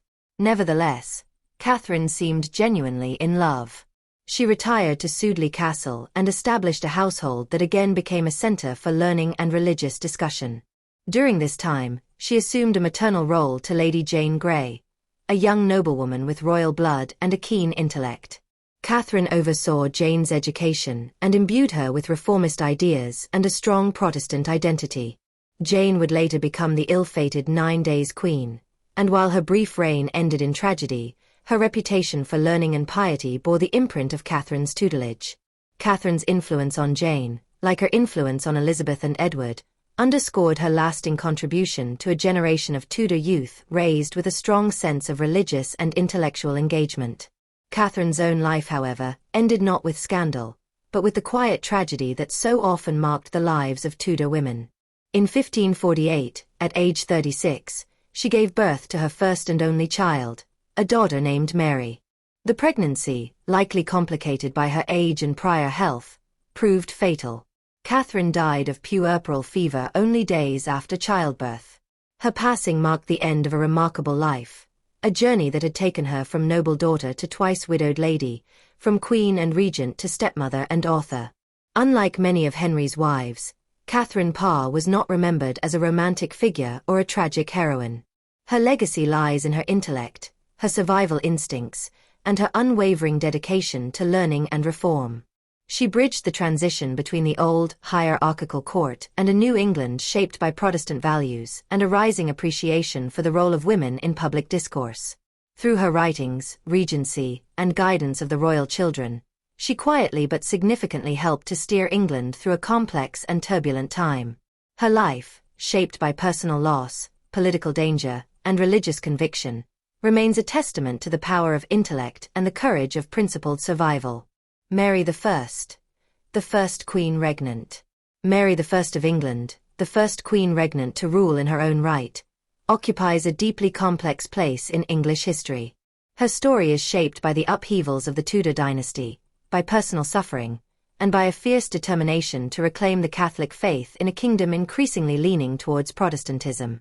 Born on February 18, 1516, Mary was the only surviving child of King Henry VIII and Catherine of Aragon. Her early life seemed promising. She was a treasured princess, well-educated and beloved by her mother. Her upbringing was steeped in the grandeur of the Tudor court and the devout Catholicism of her mother's Spanish heritage. From a young age, she was trained not only in the feminine virtues expected of noblewomen but also in classical languages, music, and theology. It was a preparation that hinted, if only faintly, at the possibility of a greater destiny. However, Mary's fortunes changed dramatically with the onset of her father's great matter, Henry VIII's desperate quest to annul his marriage to Catherine in order to marry Anne Boleyn. The king's decision to break with the Roman Catholic Church and declare himself supreme head of the Church of England shattered the very religious foundation on which Mary had been raised. Worse still, in 1533, when Henry married Anne Boleyn, Mary was declared illegitimate and removed from the line of succession. Her mother was banished, and Mary was forbidden to see her. She was stripped of her household and status and placed in the service of her infant half-sister, Elizabeth, Anne Boleyn's daughter. The humiliation was profound. For Mary, this was not just a familial crisis but a spiritual and ideological one. She refused to acknowledge her father's religious authority or the illegitimacy of her mother's marriage. Her refusal to capitulate, even when it endangered her life, became a defining feature of her character. Mary spent much of her youth in political and emotional isolation. She endured years of pressure from her father and his advisors to submit to his authority, to deny the Pope, and to accept her status as a bastard. Her Catholic faith was not merely a personal conviction. It was tied deeply to her identity, her legitimacy, and her loyalty to her mother's memory. Even after Henry's later marriages produced no stable male heir until Edward VI, Mary remained sidelined.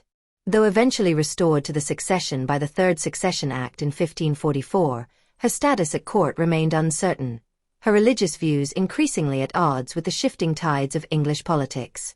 When Henry died in 1547 and his young son Edward VI ascended the throne, Mary's position grew even more precarious. Edward's reign was marked by the intensification of Protestant reforms. Archbishop Cranmer introduced the Book of Common Prayer, English replaced Latin in church services, and Protestant doctrine became state policy. Mary, however, stood firm in her Catholicism. She continued to celebrate Mass privately and refused to adopt Protestant rituals. Edward's advisers, particularly the Duke of Northumberland and other Protestant reformers, viewed her with suspicion and disdain. She was a relic of a past they were eager to bury. Mary's resistance during Edward's reign required not just spiritual courage but political finesse. She was watched closely, and her open defiance, though carefully measured, was dangerous. Yet she was also the daughter of a king, and many still viewed her as the rightful heir after Edward. When Edward died in 1553, still a teenager, he and his advisers made a last-ditch effort to prevent the Catholic Mary from taking the throne. They named Lady Jane Grey, a Protestant and great-granddaughter of Henry VII, as Edward's successor. Jane was proclaimed queen, but her reign lasted only 9 days. Mary, with the support of the English people and the nobility, rode triumphantly into London and claimed the throne without bloodshed. Mary's accession was a pivotal moment in English history. She was the first woman to rule England as queen in her own right, without being a consort or regent. This alone was revolutionary in a patriarchal society that questioned whether a woman could wield sovereign authority. The challenges she faced were immense: a fractured kingdom, divided by religion, wary of foreign alliances, and unsure about female leadership. But Mary entered her reign with a sense of divine mission. Her goal was to restore the true faith, the Catholic faith, and undo what she saw as the heretical corruption of her father and brother's rule. One of her earliest acts was to re-establish papal supremacy and undo the religious reforms of the previous 2 decades. She repealed Edwardian religious legislation and brought England back under the jurisdiction of Rome.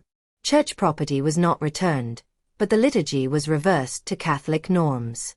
Monasteries were not rebuilt, but public celebrations of the Mass were once again enforced. For many, particularly in the north and west of England, this was a welcome return to tradition. For others, especially in London and the southeast, it felt like a regression. Mary's most controversial decision, and one that forever shaped her legacy, was her marriage to Philip II of Spain, the son of the Holy Roman Emperor Charles V. Politically, the match made sense.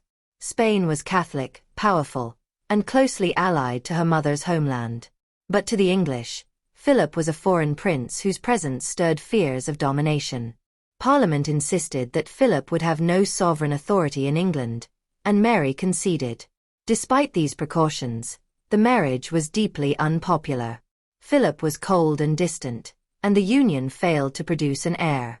Mary longed for a child and experienced multiple false pregnancies, each a blow to her health and morale. Her inability to bear a successor created anxiety across the realm, particularly among Protestants who feared a continued Catholic dynasty. The marriage also dragged England into foreign entanglements. Most notably, it led to war with France, a conflict that culminated in the loss of Calais in 1558. Calais had been England's last remaining possession on the continent, held since the 100 Years' War. Its loss was a psychological blow to national pride, and Mary reportedly said that when she died, the word Calais would be found engraved on her heart. It was a symbolic moment that further eroded her popularity and highlighted the perceived failures of her reign. Yet nothing affected Mary's reputation more than the Marian persecutions. Determined to purge England of heresy, Mary oversaw a campaign to arrest, try, and execute Protestants who refused to recant. The most infamous episode was the burning of over 280 Protestants, including prominent figures like Hugh Latimer, Nicholas Ridley, and Archbishop Thomas Cranmer. These executions, often public and brutal, shocked even some of her Catholic supporters.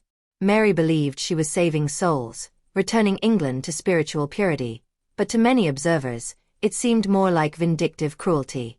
The nickname Bloody Mary was not coined until later Protestant propagandists began to cement her reputation, but the damage to her legacy was lasting. Mary's religious zeal, though sincere, ultimately alienated large portions of her population. Her reforms were carried out through fear and repression rather than persuasion.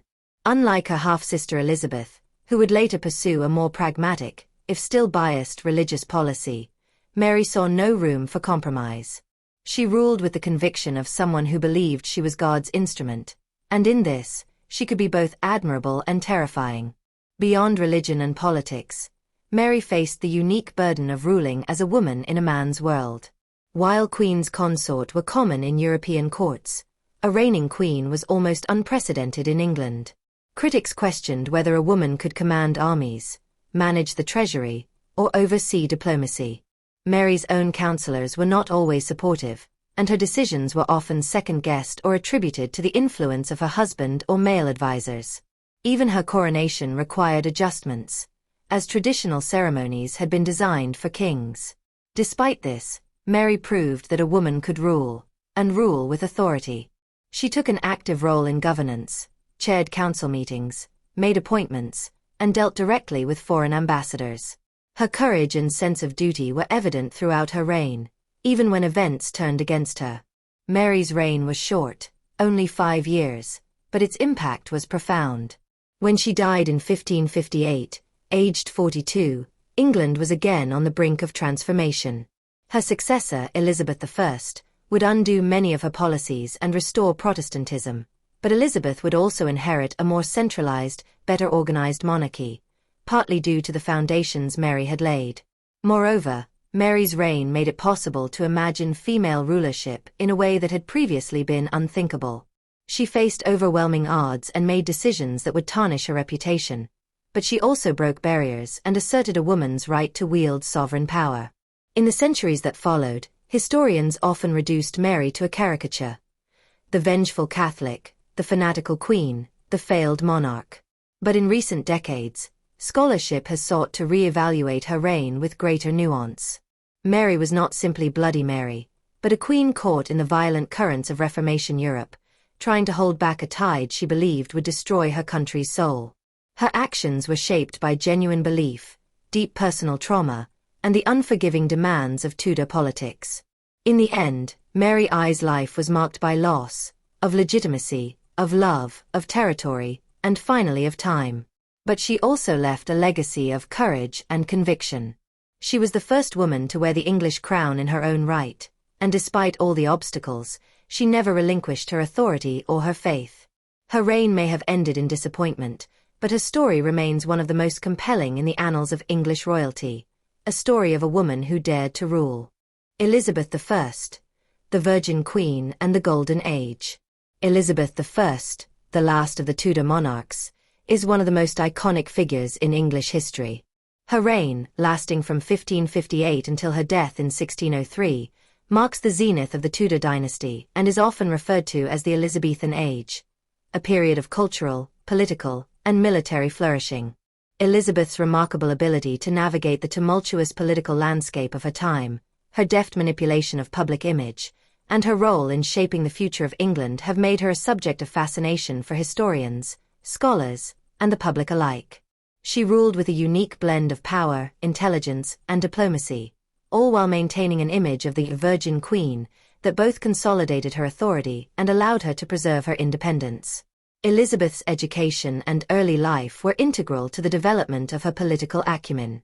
As the daughter of Henry VIII and Anne Boleyn, she was born into a world of intense political intrigue, religious conflict, and courtly competition. Her mother's execution when Elizabeth was just 2 years old placed her in a precarious position. Her legitimacy as heir was questioned, and for much of her youth, Elizabeth was excluded from the royal succession in favor of her half-brother Edward VI and later her half-sister Mary I. However, she was given a superior education that would serve her well later in life. Elizabeth was taught by some of the most brilliant minds of the time, including humanists like Roger Ascham, who instilled in her a love of classical learning and a sharp intellect. She became fluent in several languages, including Latin, Greek, French, and Italian, and developed a keen understanding of history, rhetoric, and philosophy. This intellectual foundation was crucial to her later success as a monarch. Elizabeth's survival under the reign of her half-sister, Mary I, was a testament to her political shrewdness. During Mary's reign, Elizabeth was a potential rival for the throne, and she was imprisoned in the Tower of London for a time on suspicion of complicity in plots to overthrow Mary. However, Elizabeth's ability to keep her own counsel, avoid the pitfalls of the factional politics that consumed the court, and maintain a certain level of ambiguity about her own loyalties allowed her to survive. She was neither an open adversary of Mary nor a sycophant, and this ability to remain neutral when necessary made her an astute politician. Her survival under Mary's rule demonstrated not only her personal resilience but also her understanding of the power dynamics at play in the Tudor court. When Elizabeth ascended the throne in 1558, she inherited a kingdom divided by religious conflict and struggling to find stability after the reigns of her father, Henry VIII, and her siblings, Edward VI and Mary I. The Protestant Reformation had left England deeply polarized, and Mary's attempts to restore Catholicism had exacerbated tensions. Elizabeth's challenge was to navigate these religious divides while maintaining her authority and avoiding the chaos that had marked the earlier years of the Tudor dynasty. Her solution was the religious settlement of 1559, which sought to establish a middle ground between Catholicism and Protestantism. The Elizabethan religious settlement was not an attempt to impose radical theological change, but rather a pragmatic effort to stabilize the kingdom. It re-established the Church of England with the monarch as its supreme governor, while leaving room for some Catholic practices within the liturgy. This delicate balance allowed Elizabeth to maintain the loyalty of both moderate Protestants and Catholics, although hardline factions on both sides would continue to resist her policies. Elizabeth's ability to cultivate and maintain a powerful public image was key to her success. As a woman in a patriarchal society, her image as a ruler had to be carefully constructed to command respect and authority. Elizabeth and her advisors were masterful in using propaganda to shape her image as both a divine and a capable ruler. The famous portrait of Elizabeth in the Armada portrait, showing her in regal attire with symbols of imperial power, is just one example of the many ways in which Elizabeth's image was carefully curated. Elizabeth's status as the Virgin Queen was also an essential part of this image. Throughout her reign, she famously refused to marry, cultivating the myth that she was wedded to her people and to England itself. The refusal to marry was not only a personal decision but also a political one. By remaining unmarried, Elizabeth was able to preserve her independence, avoid the power struggles that might have arisen from a foreign marriage, and maintain the loyalty of her courtiers and subjects, who viewed her as a figurehead of English identity. Elizabeth's decision to remain single allowed her to carefully navigate factional politics at court. The Tudor court was a volatile environment, rife with intrigue, and Elizabeth was surrounded by ambitious courtiers who vied for her favor. As queen, Elizabeth understood the importance of controlling the factions at court and played them against one another to her advantage. She was able to maintain authority by carefully balancing the interests of her key advisors, including figures like William Cecil, Robert Dudley, and Francis Walsingham. Each of these men had their own ambitions and loyalties, but Elizabeth used their rivalry to her benefit, never fully committing to any one faction while maintaining their loyalty. Her ability to play court politics with such skill ensured her survival in a court filled with intrigue and potential threats to her rule.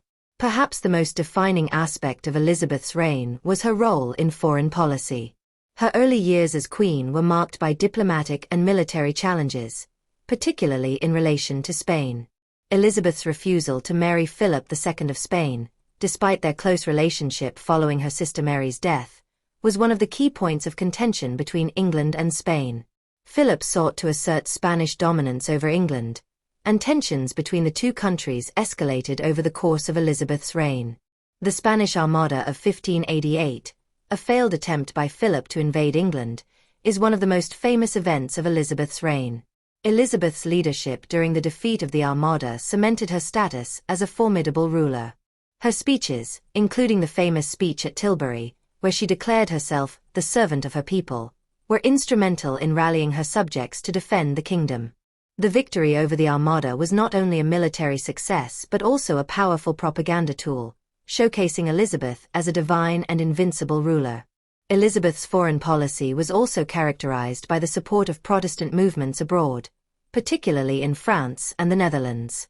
Her diplomatic efforts helped to shift the balance of power in Europe, and she played a crucial role in the eventual formation of the Protestant network of alliances that would challenge the dominance of Catholic powers. Elizabeth's military and diplomatic successes, particularly her handling of the Spanish threat and her ability to maintain peace with France, earned her the respect of European rulers and established England as a key player in European politics. The Elizabethan age was also a time of extraordinary cultural flourishing, and Elizabeth played a key role in encouraging the arts. Her patronage of writers, artists, and musicians helped to foster the growth of English Renaissance culture. The works of William Shakespeare, Christopher Marlowe, and Edmund Spenser flourished during her reign, and the development of English drama reached its apex. Elizabeth herself was a patron of the arts and cultivated an atmosphere of intellectual and artistic achievement. Her support for education, the printing press, and the arts helped to solidify her reign as one of the most culturally significant periods in English history. Comparing Elizabeth to other Tudor women highlights the uniqueness of her reign. Unlike her predecessors, Elizabeth did not rely on the political or military support of a husband or male relatives. She wielded power on her own terms, maintaining a delicate balance between political astuteness and personal restraint. She also differed from her half-sister Mary I, who had been defined by her religious zeal and the failures of her foreign policy. Elizabeth's reign was one of stability and growth, marked by a deft balance between pragmatism and idealism. She was able to navigate the challenges of her time by combining intelligence, political cunning, and a carefully cultivated image.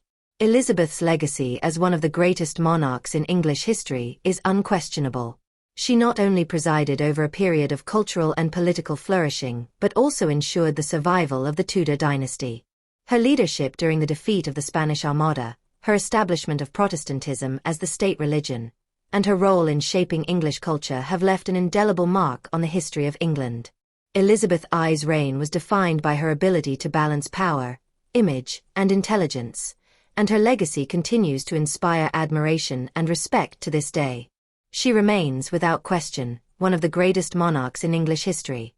A ruler who, through her intelligence, diplomacy, and personal strength, ensured that England would not only survive but thrive. Mary, Queen of Scots, Tudor cousin and rival. Mary, Queen of Scots, remains one of the most tragic and compelling figures in British history.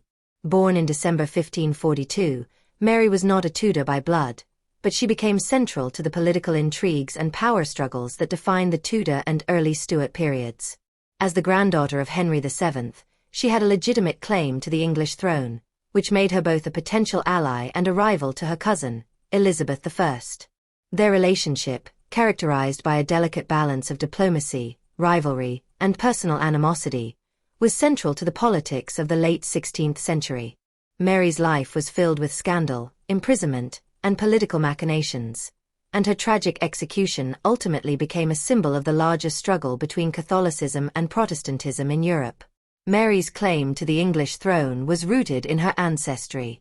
Through her grandmother, Margaret Tudor, the sister of Henry VIII, Mary was a direct descendant of the English royal family. When Elizabeth I, her cousin and rival for the throne, failed to produce an heir, Mary became a natural candidate for succession. As a Catholic monarch in a predominantly Protestant England, she was particularly attractive to English Catholics, who saw her as a legitimate queen and a potential restoration of Catholic rule. This deepened the divide between Protestant England and Catholic Europe, with Mary at the heart of the religious and political tension. The significance of her claim was not lost on her contemporaries, and the presence of Mary in the political landscape ensured that she would play a crucial role in shaping the course of English history. Mary's personal life, marked by a series of marriages and scandals, further complicated her position. Her first marriage, at the age of 15, was to Francis II of France, the heir to the French throne. While this union was politically advantageous, it also placed her in the orbit of French politics, further inflaming English fears of a Catholic conspiracy. After Francis's untimely death in 1560, Mary returned to Scotland, where she was faced with the challenge of ruling over a deeply divided country.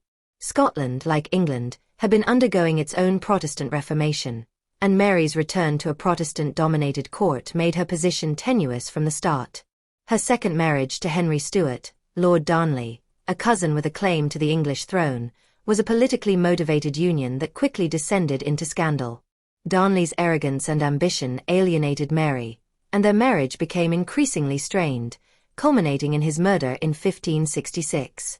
The mystery surrounding his death, along with accusations of Mary's involvement, cast a dark shadow over her reign and fueled her enemies' claims that she was an unfit ruler. Mary's third marriage to James Hepburn, the Earl of Bothwell, was even more scandalous. The rapidity of their marriage, following Darnley's death, led to accusations of Bothwell's involvement in the murder and sparked outrage among many in Scotland. The marriage alienated much of the Scottish nobility and led to widespread rebellion. Eventually, Mary was forced to abdicate the throne in favor of her one-year-old son, James VI, who would later become James I of England. Her abdication and subsequent imprisonment by her cousin Elizabeth I marked the beginning of Mary's tragic decline.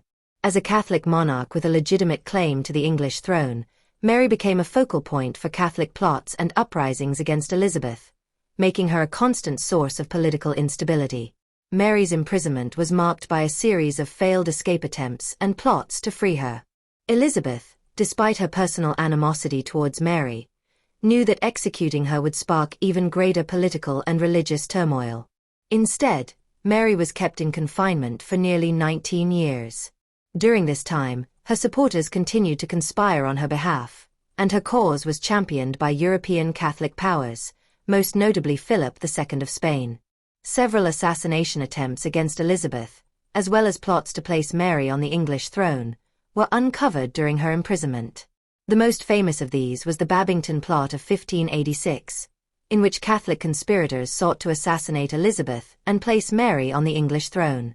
The plot was uncovered by Elizabeth's spymaster, Sir Francis Walsingham, who provided irrefutable evidence that Mary had been complicit in the conspiracy.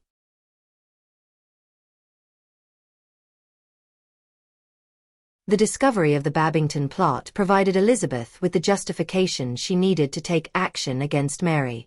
After a trial in which Mary was found guilty of plotting against the Queen, Elizabeth reluctantly signed her cousin's death warrant. Mary was executed on February 8, 1587, at Fotheringhay Castle. Her death was a dramatic moment in English history, symbolizing the culmination of the struggle between Protestantism and Catholicism in England. Mary's execution also had significant long-term consequences for both the Tudor and Stuart dynasties.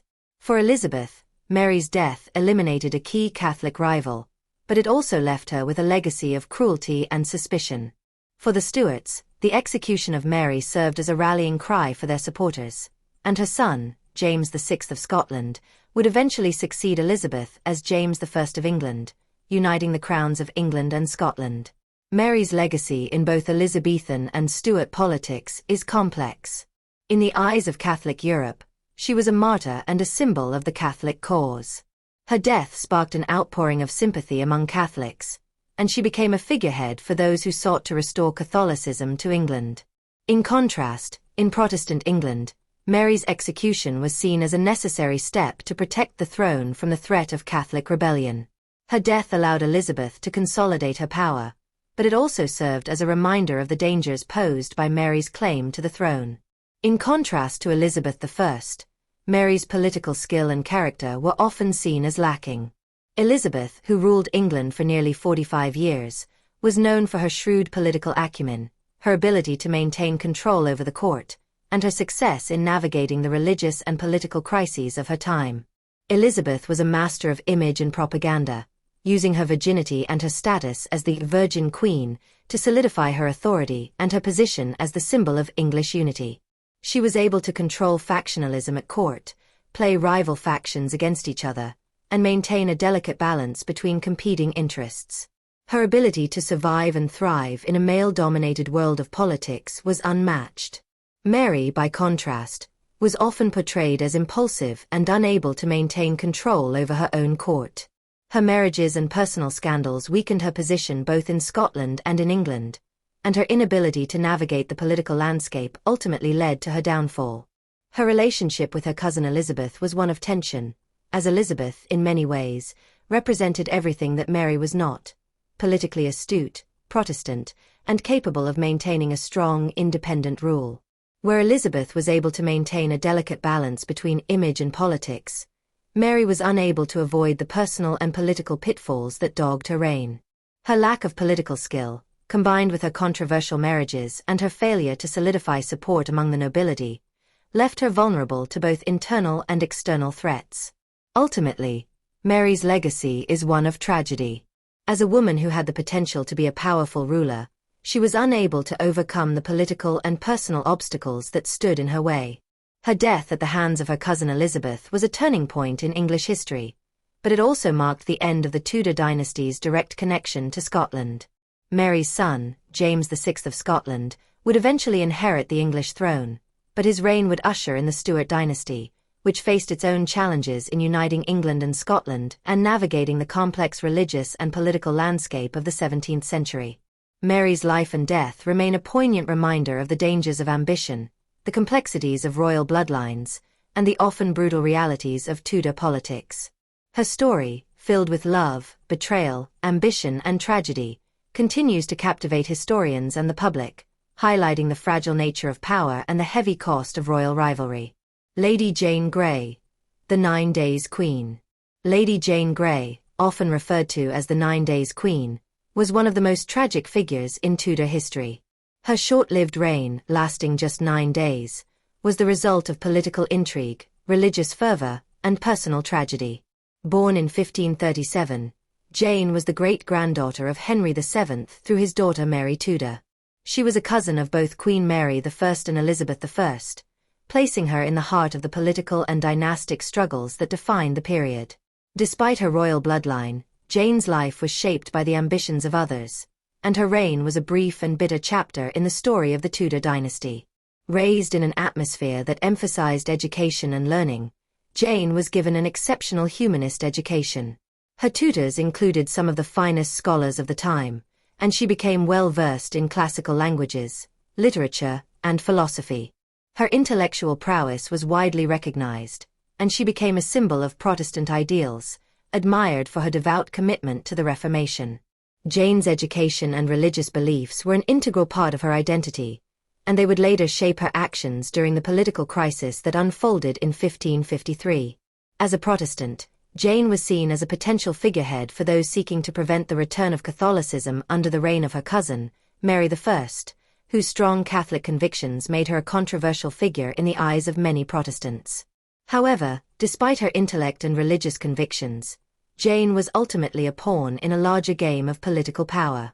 Her brief reign was the result of the machinations of powerful figures like John Dudley, the Duke of Northumberland, who sought to place Jane on the throne in an attempt to preserve Protestantism and maintain his own influence at court. Northumberland had been a key supporter of Edward VI, the young Protestant king who had died in 1553, and he was determined to ensure that his Protestant legacy would continue. With Edward's death, however, the question of succession became a pressing issue, and Northumberland, who was keen to preserve his own power, saw Jane as a convenient vehicle for his ambitions. Northumberland's plan was to bypass Edward VI's Catholic half-sisters, Mary and Elizabeth, both of whom were potential heirs to the throne. Although Elizabeth was Protestant, she was a politically dangerous figure, and Mary was a devout Catholic. By placing Jane on the throne, Northumberland believed that he could prevent the return of Catholicism and secure a Protestant future for England. The plan involved convincing Edward VI's supporters to endorse Jane as his successor, despite her lack of political experience and the thinness of her claim to the throne. Jane was named Queen by Edward in his will, which was drawn up in the last days of his life, but this decision was largely the result of Northumberland's manipulation. On July 10, 1553, after Edward VI's death, Jane was proclaimed queen. However, her reign was marked by a lack of popular support and by political opposition from those loyal to Mary, the rightful heir. Jane, who had little desire for power, was thrust into a situation beyond her control. Her reign was short and surrounded by uncertainty, as she found herself caught between competing factions and struggling to hold on to a throne that she had never sought. The political turbulence surrounding her rule was compounded by her youth and inexperience, and she soon found herself unable to navigate the complex political landscape of the time. Northumberland's support for Jane was not enough to overcome the loyalty of the English people to Mary, who was widely seen as the legitimate queen. Mary's supporters quickly mobilized, and within days, Jane's reign was over. On July 19, 1553, Mary entered London in triumph, and Jane was deposed. Her brief reign, which had lasted just 9 days, was a political failure that had little impact on the course of English history. Jane was imprisoned in the Tower of London, and the political intrigues that had surrounded her reign were soon forgotten. Northumberland, too, would suffer a tragic fate, as he was executed for his role in the plot to place Jane on the throne. Despite her brief reign, Lady Jane Grey's story is a poignant one, and it has captured the imagination of historians and the public for centuries. Her fate has been viewed as emblematic of the cruelty and tragedy of Tudor politics, and her life and death offer valuable insights into the moral and political climate of the time. Jane's letters, which have survived from her time in the Tower of London, reveal a young woman who, despite her education and religious devotion, was deeply aware of the danger she faced. In one of her final letters, Jane expressed her desire to die as a martyr for her faith, reflecting the intense religious fervor that characterized the period. She wrote to her sister Catherine saying, "I pray you, dear sister, let your last thoughts be of the Lord, and let us look to him, for in him alone is our hope."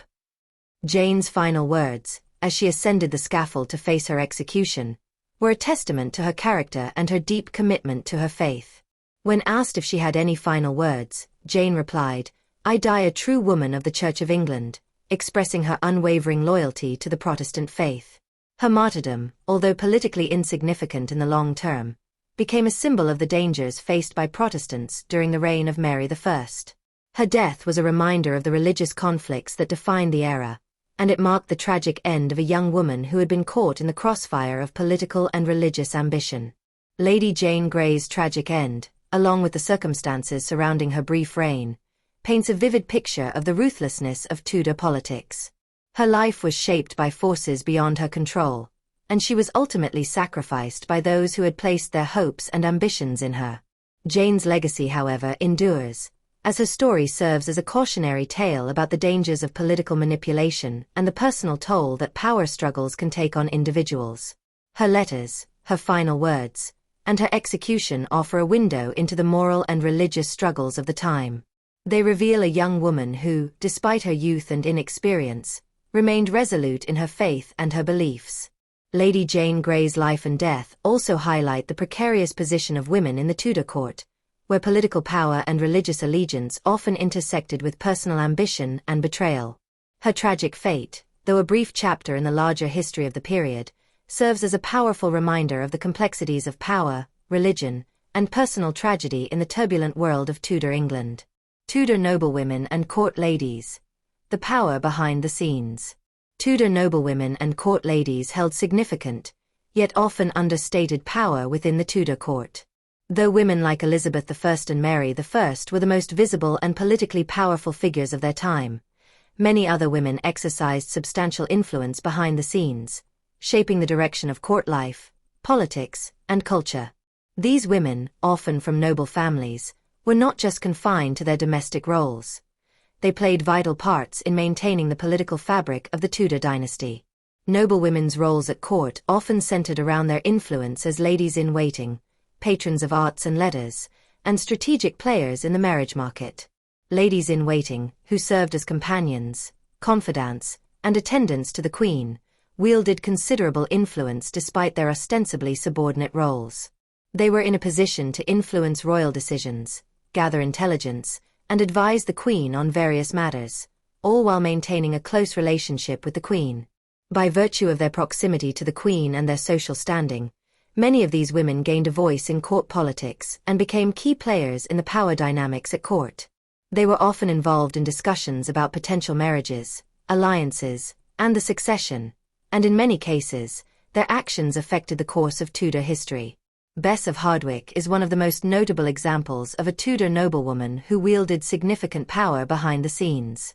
Born into a relatively humble family, Bess rose to prominence through her marriages and her business acumen, eventually becoming one of the wealthiest women in England. Her influence extended beyond her wealth. She was a trusted confidant and patron to Queen Elizabeth I, providing both political support and guidance. Bess's role as a mother of influential children, including her son William Cavendish, played an important part in shaping the future of the English nobility. As an accomplished woman of power, Bess's influence extended not only through her personal connections with the royal family, but also through her ability to navigate court politics and foster important alliances. Another significant figure in Tudor court politics was Margaret Douglas, the daughter of the infamous Margaret Tudor, Queen of Scotland. Margaret Douglas was a prominent noblewoman who exercised considerable influence in the royal court, despite not being a queen herself. She was a close relative to both Henry VIII and Elizabeth I, and her familial ties made her a key figure in the politics of marriage and succession. Margaret Douglas's influence was often exerted through her ability to maneuver through the political intricacies of the Tudor court and use her connections to shape the fates of the royal family. These women, Bess of Hardwicke, Margaret Douglas, and many others, used their positions at court to exercise power. They were not mere bystanders in the male-dominated Tudor court. Instead, they acted as patrons, advisors, and players in the political and religious dynamics of the time. Patronage was one of the key ways in which these women influenced court life. As patrons of the arts, literature, and religion, these women helped shape cultural and intellectual life at the Tudor court. Women such as Catherine Parr, Henry VIII's sixth wife, were instrumental in promoting the development of Protestant thought in England, sponsoring works that aligned with her beliefs and encouraging the education of women. The ability of Tudor noblewomen to contribute to the education of the royal family was another important aspect of their role. They were often responsible for the upbringing of royal children, instilling values and ideas that would later shape the monarch's reigns. Women like Catherine of Aragon, Anne Boleyn, and even Elizabeth I herself played crucial roles in educating the monarchs, whether through their influence on tutors or through direct instruction. The education they provided was not just academic. It was moral, cultural, and political, shaping the worldview of future kings and queens. Marriage and motherhood were also critical to the role of Tudor women, as they were central to dynastic ambitions and political alliances. Tudor marriage politics were defined by a complex web of alliances, and noblewomen were often married off to strengthen political ties or secure strategic advantages. Marriage was rarely a personal choice. It was, instead, a tool of diplomacy. For queens like Catherine of Aragon, Anne Boleyn, and Jane Seymour, marriage was more than a personal commitment. It was a means to secure power, stability, and the continuation of the Tudor dynasty. Marriage served as a political tool, and the consequences of failing to produce heirs were profound. The pressure to bear a male heir weighed heavily on women during this period, and those who were unable to do so were often seen as failures, despite their personal qualities or contributions to society. Childbirth and maternal mortality were significant concerns for Tudor women, especially for queens. The experience of childbirth in the Tudor era was fraught with danger, and many women, including some of the most powerful figures of the time, experienced the painful reality of losing children or facing their own deaths during labor. Catherine of Aragon, for example, had multiple miscarriages and stillbirths, which contributed to the strain on her marriage to Henry VIII. Anne Boleyn, too, suffered miscarriages and was ultimately executed after failing to produce a male heir. The significance of childbirth in Tudor society cannot be overstated. Women's worth was often tied to their ability to produce heirs, and failure to do so was seen as a threat to the dynasty. Jane Seymour, who finally gave Henry VIII the long-awaited male heir, Edward VI, has been remembered as one of the few queens whose role was validated by her ability to fulfill her maternal duty. Yet, even in her case, her death after childbirth further highlighted the dangers of Tudor motherhood. The pain of childbirth was a consistent and tragic backdrop to the political and social lives of Tudor women, and the emotional and physical toll it took on women like Catherine, Anne, and Jane reflects the burdens of their roles as mothers and wives. The symbolism of fertility and succession was inextricably linked to the status of women during the Tudor period. The ability to bear children, particularly male heirs, was central to the stability of the monarchy. For women like Catherine of Aragon and Anne Boleyn, their perceived failure to produce male heirs contributed to their downfall. The pressure to fulfill these expectations shaped not only their personal lives but also their political roles. The societal belief that women were ultimately defined by their ability to bear children played a significant role in the way these women were remembered and treated in history. In the case of Elizabeth I, her refusal to marry or bear children set her apart from the other Tudor women. Despite the immense pressure placed on her to marry and continue the Tudor line, Elizabeth strategically refused to marry, choosing instead to remain a virgin queen. Her decision to remain unmarried was both a personal choice and a political maneuver, allowing her to maintain control over her reign and avoid the marital politics that had undermined other queens. Elizabeth's choice not to marry enabled her to maintain her power and navigate the male-dominated political landscape, but it also symbolized the changing role of women in the monarchy. Tudor noblewomen and court ladies were integral to the shaping of political and social life at the court, often operating behind the scenes to influence court culture, religious policies, and dynastic ambitions. Their roles as ladies-in-waiting, patrons, and political actors exemplified the ways in which women could assert power in a patriarchal society. While their contributions were often overshadowed by the larger political figures of the time, the power of Tudor noblewomen should not be underestimated. Through their marriage alliances, their patronage, and their influence over royal education, these women helped shape the Tudor era, ensuring that their legacies, though often unspoken, were felt in the very foundations of the dynasty. Religion and reform. Women at the heart of change. Religion and reform played pivotal roles in shaping the political, cultural, and social landscape of the Tudor period. Central to this process were the influential women who navigated these turbulent religious waters, whether through their religious convictions, patronage, or intellectual contributions. The religious divide within the Tudor court shaped the lives of the queens and noblewomen, influencing their roles in both public and private spheres. Catherine of Aragon, the first wife of Henry VIII, was an ardent Catholic who remained steadfast in her faith despite the dramatic shift in England's religious landscape during her marriage. Her commitment to Catholicism led her to oppose the king's decision to break from the Catholic Church in favor of his own creation, the Church of England. Catherine's devoutness extended to her opposition to Henry's annulment request, which ultimately led to the dissolution of their marriage. She famously resisted Henry's religious reformation, holding on to the papal authority and her own Catholic beliefs until her death. Her defiance was not just a personal matter. It symbolized the struggle between Catholic and Protestant factions within England and highlighted her commitment to preserving the traditional religious order against the sweeping changes brought about by Henry's actions. Catherine of Aragon's resistance to the English Reformation made her a martyr-like figure among Catholics and a symbol of loyalty to the Catholic faith. In contrast, Catherine Parr, Henry's sixth wife, played a crucial role in England's religious transformation.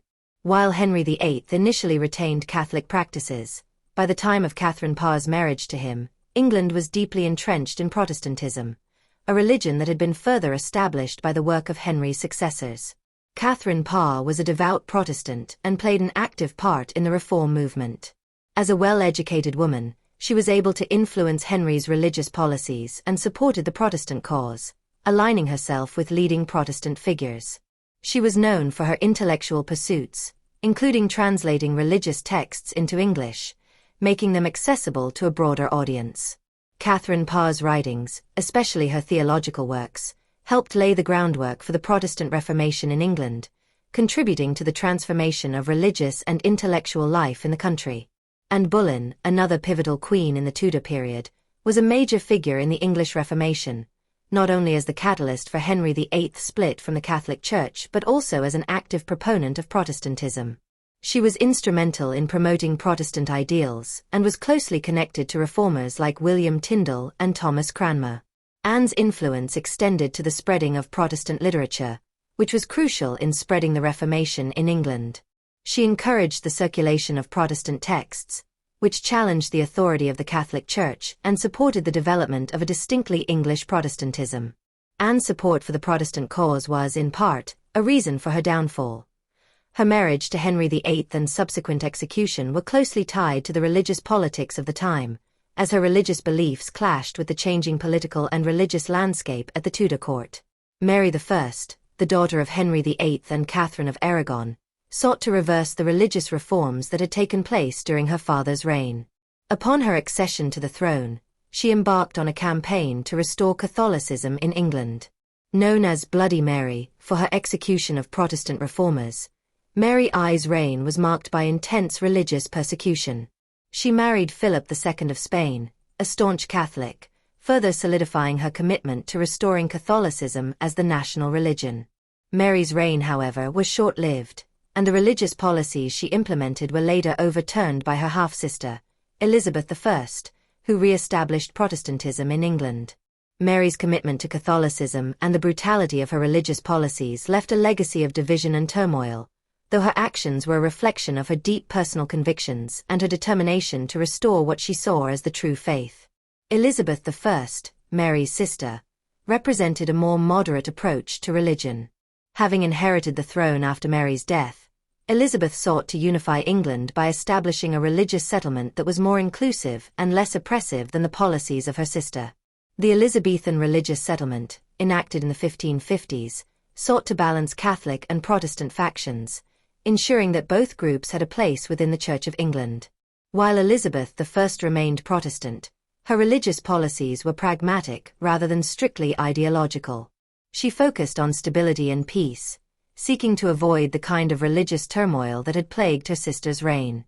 Elizabeth's more moderate approach to religion allowed her to maintain political control and avoid the divisiveness that had marred the previous generations of the Tudor family. Her success in consolidating Protestantism while managing to respect the Catholic traditions present within England left a lasting legacy, one that helped solidify her rule and shape the future of the English monarchy.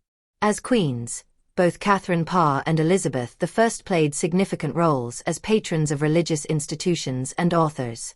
Catherine Parr's contributions to religious reform were evident not only through her personal writings but also through her patronage of scholars and theologians. Her sponsorship of Protestant works and thinkers helped to further entrench Protestantism within England, and her efforts to educate the monarch and the court were instrumental in shaping the intellectual landscape of the time. Elizabeth I, too, was deeply involved in the religious and intellectual life of England. She was an active patron of the arts and literature, supporting playwrights, poets, and theologians. Elizabeth's reign saw the flourishing of English literature, and her commitment to intellectual pursuits helped elevate England's status as a cultural hub during the Renaissance. The role of women in education and literacy also played a significant part in the transformation of Tudor England. The Renaissance, with its emphasis on humanism and education, saw a growing interest in the intellectual development of both men and women. Noble and royal women were expected to be well educated, and many of them took an active role in the intellectual and cultural life of the court. Catherine Parr, for example, was known for her education and intellectual pursuits, which she used to advocate for religious reform. She was not only a patron of the arts and learning but also an author and translator, producing works that were important to the Protestant movement. Elizabeth I, too, was a skilled writer and translator. She was well versed in Latin, Greek, French, and Italian, and her writings reflected her deep understanding of Renaissance humanism. Elizabeth's education was thorough, and she was a model of intellectual accomplishment for women of her time. Her intellectual prowess was admired not only in England but across Europe, and her writings, particularly her speeches, became symbols of her power and authority. Lady Jane Grey, though only a queen for 9 days, was another example of a Tudor woman whose education set her apart. She was highly educated, fluent in Latin and Greek, and well-versed in classical literature. Her education was the result of her family's commitment to learning and intellectual development, and she was considered one of the most learned women of her time. Lady Jane's ability to speak multiple languages and her deep understanding of philosophy and theology made her an impressive figure in the intellectual circles of the time. Her education, however, did not save her from the political machinations of the Tudor court, and her tragic end underscores the harsh realities faced by women who were caught in the political struggles of the period. The educational opportunities available to royal and noble women during the Tudor period were greatly influenced by the intellectual movements of the Renaissance. Humanism, with its emphasis on classical learning and the cultivation of intellectual abilities, shaped the way women were educated. The Renaissance ideal of the well-rounded educated woman became a model for many Tudor women, who sought to not only fulfill their dynastic duties but also contribute to the cultural and intellectual life of the time. The education of Tudor women was, therefore, an important aspect of their role in shaping both the religious and intellectual currents of the period. Women like Catherine Parr, Elizabeth I, and Lady Jane Grey played key roles in the intellectual and religious transformations of Tudor England. Their contributions to literature, theology, and education helped to shape the cultural and political landscape of the time. Through their patronage of religious institutions and authors, as well as their own intellectual pursuits, these women were at the heart of the religious and cultural changes that defined the Tudor period. Their legacy as learned, influential women continues to resonate in the history of England and the wider world. Public image and propaganda. Constructing royal femininity. Throughout the Tudor period, the role of women, especially those in the royal family, was inseparable from the ways in which their public image and legacy were constructed and disseminated. Propaganda and image management were essential tools employed by the monarchy to cement power, convey messages of authority, and shape perceptions of femininity, virtue, and the monarchy's legitimacy. Tudor queens, in particular, were subject to intense scrutiny, both in their own lifetimes and posthumously, with their images often carefully crafted to either support or challenge the political realities of the time. This intersection of politics, power, and public image forms the core of how royal femininity was constructed in Tudor England, particularly during the reign of Elizabeth I, and can be explored through the use of portraits, court masks, poetry, and pageantry. Elizabeth I's reign is perhaps the most prominent example of how royal femininity was crafted through public image and propaganda. As a queen, Elizabeth's authority was continually questioned, not only because of her gender but also due to the fact that she had no direct male heir.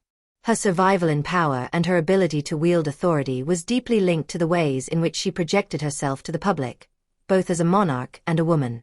Central to this projection was the creation of the cult of Gloriana, a larger-than-life persona that was constructed to emphasize her majesty, divinity, and unparalleled wisdom. Through portraits, poetry, and public performances, Elizabeth portrayed herself as a virgin queen, embodying the perfect balance of purity, power, and divine favor. The image of Gloriana was constructed to symbolize both her unmatchable status and her unique position in history. The virgin queen trope, underscored by her refusal to marry and produce an heir, became an essential part of her propaganda and served as a powerful tool to secure her legitimacy. By remaining unmarried, Elizabeth positioned herself as a ruler entirely dedicated to her people and to England's success, free from the influence of a foreign prince or husband. The portraits of Elizabeth, such as the famous Armada portrait, were designed to further emphasize her divinity, wisdom, and military might. Her image was carefully curated to make her appear as a powerful and ethereal monarch, which helped to maintain control in an era when women rulers were often not taken seriously.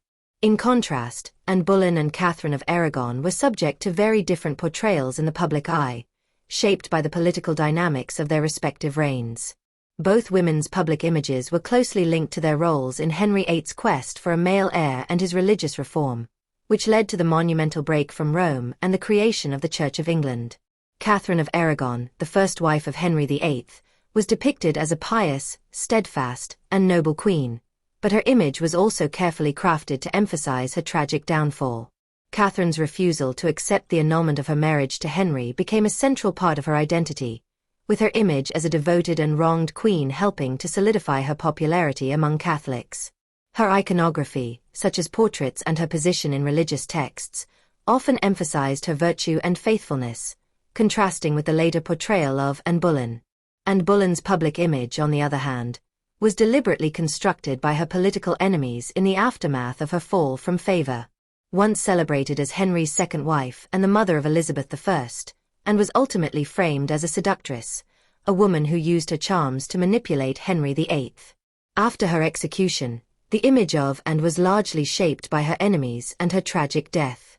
She became a symbol of the dangers of female ambition and political intrigue, an image that contrasted sharply with the idealized and saintly portrayal of Catherine. Anne's portraiture, once full of hope and confidence, was reinterpreted in the years following her execution to reflect her fall from grace, with her image often associated with the supposed manipulation and excesses that led to her undoing. This contrast highlights the gendered nature of political power in the Tudor period. And, unlike Elizabeth, did not have the same ability to shape her own image after her downfall, and her legacy became one of victimization and scandal rather than authority. The politics of beauty, chastity, and motherhood were deeply entwined with the construction of royal femininity. The concept of beauty in Tudor society was not just about physical appearance but was also tied to the attributes of virtue, chastity, and purity. A queen's beauty could symbolize her moral character, and her ability to bear children, especially male heirs, was considered essential for the survival of the dynasty. In this regard, the reproductive capacity of royal women was not just a personal matter, it was a political one. Women's power was often measured by their fertility, and their public image was often shaped by their success or failure in producing heirs. For Elizabeth, the refusal to marry and remain fertile in a traditional sense allowed her to transcend the gendered expectations placed on other queens. By remaining single, she could construct herself as an independent, powerful monarch who was not bound by the traditional roles of wife and mother. However, for Anne Boleyn and Catherine of Aragon, the pressure to provide male heirs was overwhelming, and their public images were closely linked to their perceived failure or success in this domain. Catherine of Aragon's inability to produce a male heir was a central reason for Henry VIII's desire to annul their marriage, and this failure shaped her public image as an inadequate queen. Similarly, Anne Boleyn's failure to give Henry a male heir ultimately led to her downfall, and her perceived infertility was a central element in the propaganda used against her. Royal women in the Tudor period were often faced with the tension between public expectations of beauty, chastity, and motherhood, and their personal ambitions or political strategies. Women who were seen to break with these expectations were often vilified or punished, while those who conformed to these roles were celebrated as symbols of dynastic continuity and national stability. This dynamic is exemplified in the lives of Anne Boleyn, Catherine of Aragon, and Elizabeth I, each of whom navigated these pressures in different ways, with varying degrees of success and consequence. In analyzing the power, influence, and legacy of these Tudor queens, it becomes clear that their roles in shaping England's political, religious, and cultural life were deeply tied to the way they exercised personal agency, formed political alliances, and navigated their marriages and relationships. The contrast between Anne Boleyn and Catherine of Aragon is a prime example of how personal agency intersected with religious beliefs, political strategy, and public perception. Catherine's staunch adherence to Catholicism and her refusal to accept Henry VIII's divorce from her were central to her personal agency, even though they ultimately led to her removal from the throne. Anne Boleyn, in contrast, used her charm, intellect, and influence to manipulate Henry into breaking from Rome, but her political savvy did not ultimately protect her from the dangers of court politics. Both women were part of the Tudor dynasty's broader project of religious reform and political maneuvering, but their fates differed dramatically. Catherine's legacy is primarily associated with her unwavering devotion to Catholicism and her role as a martyr for the faith, while Anne's legacy is more complex, representing both the dangers and the potential power of women in Tudor politics. Anne's execution, however, does not diminish her influence. She is remembered as the mother of Elizabeth I, whose reign marked the peak of Tudor England's power and glory. In a broader comparative analysis, Elizabeth I stands out as the monarch who most successfully navigated the gendered politics of power and influence. Through a masterful use of image, propaganda, and diplomacy, she was able to construct her royal femininity in a way that allowed her to rule effectively and maintain control over the throne for over 4 decades. Elizabeth's survival and success were also deeply linked to her ability to manipulate political factions and present herself as a figure of stability and unity for England, particularly in the face of both internal and external threats. Her ability to combine intelligence, power, and grace allowed her to leave an indelible legacy, one that firmly established her as one of the greatest monarchs in English history. In contrast, the other Tudor queens, such as Catherine of Aragon, Anne Boleyn, and Mary I, left a more tumultuous legacy. Their lives were marked by struggles for power, their relationships with Henry VIII, and their efforts to navigate the religious and political upheavals of the time. While their personal agency was often limited by their gender and societal expectations, their influence on England's political, religious, and cultural life was undeniable. Each of these queens, despite their challenges, contributed to the shaping of England's future, with their legacies continuing to resonate in the political and cultural fabric of the country long after their reigns ended.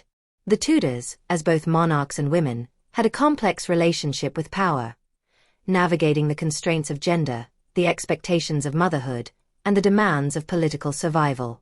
Their legacies are defined not only by their successes but also by the ways in which they adapted to, resisted, or manipulated the forces around them. Through their strategic marriages, political alliances, religious convictions, and manipulation of their public images, they ensured that their legacies would be remembered for centuries to come. Each of them, in their own way, contributed to shaping the story of Tudor England and the wider history of the monarchy, leaving behind a rich and multifaceted legacy that continues to captivate historians and the public alike. The Tudor period stands out in history not only for the profound changes it brought to England, but also for the pivotal role women played in the political, cultural, and religious transformations of the time. While often seen as victims of the powerful men who ruled, Tudor women were also agents of power, shaping the course of history through their influence, decisions, and the complex roles they navigated. The experiences of the Tudor queens, such as Catherine of Aragon, Anne Boleyn, Jane Seymour, Catherine Howard, and Elizabeth I, highlight the complex interplay of victimhood and agency in a time when female rulers faced intense challenges that often placed them in difficult positions. One of the central themes in the story of Tudor women is their ability to act as political agents within the confines of a patriarchal society.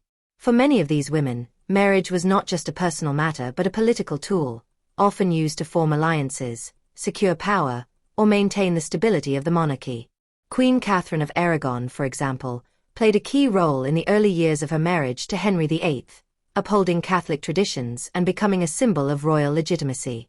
Though ultimately sidelined due to her inability to produce a male heir, her strength and determination in the face of Henry's annulment attempt left an indelible mark on history, marking her as a figure of resistance and faith. Anne Boleyn, on the other hand, represents another crucial instance of female agency in Tudor history. Her ability to captivate Henry VIII and influence his decision to break from the Catholic Church marked a pivotal moment in English history. While her eventual downfall and execution cast a shadow over her legacy, her role in the creation of the Church of England and the birth of her daughter, Elizabeth, who would become one of the greatest monarchs in history, made her one of the most consequential figures of the period. Anne's life highlights the risks and rewards of political maneuvering and the dangers faced by women who sought to wield power in a male-dominated world. For other Tudor women, the reality was more tragic. Catherine Howard's story is one of youthful inexperience and political manipulation, which ultimately led to her execution. Her life serves as a reminder of the precariousness of royal favor and the harshness of the Tudor court, where the stakes were often life and death. Similarly, Jane Seymour's brief but significant role as the mother of Edward VI is another reminder of the pressure placed on women to secure male heirs, a duty that ultimately defined their worth in the eyes of the monarchy and the public. While Jane's untimely death in childbirth prevented her from achieving greater political influence, her legacy as the mother of England's future king remained vital. The legacy of these women, however, cannot be viewed through the lens of victimhood alone. Many of these women were active participants in the shaping of their destinies, whether by exercising their influence over court politics, supporting religious reform, or engaging in the political machinations necessary to survive at court. Their ability to navigate the treacherous waters of Tudor politics often required an astute understanding of the complex relationships of power, loyalty, and ambition. In this respect, they were not merely victims of circumstance but women who engaged with the political forces around them, using the tools at their disposal, whether diplomacy, personal charm, or alliances, to achieve their aims. One of the most striking aspects of Tudor women's legacy is the lasting impact they had on the monarchy and public imagination. The stories of their struggles, their political involvement, and their personal triumphs or tragedies became intertwined with the history of the English monarchy. Elizabeth I's reign, in particular, became the hallmark of a new era in England's political and cultural life. Her ability to navigate complex political and religious tensions, as well as her careful cultivation of an image of herself as the Virgin Queen, cemented her as one of the most iconic rulers in history. The political and cultural legacy of Elizabeth I continues to shape the modern monarchy, and her reign is often seen as the high point of Tudor England. The impact of these women extends beyond the confines of history, as their lives and legacies have been immortalized in literature, drama, and the media. The portrayal of Tudor queens in works by Shakespeare, such as Henry VIII and Richard III, as well as in modern films and television shows, underscores the enduring fascination with these women.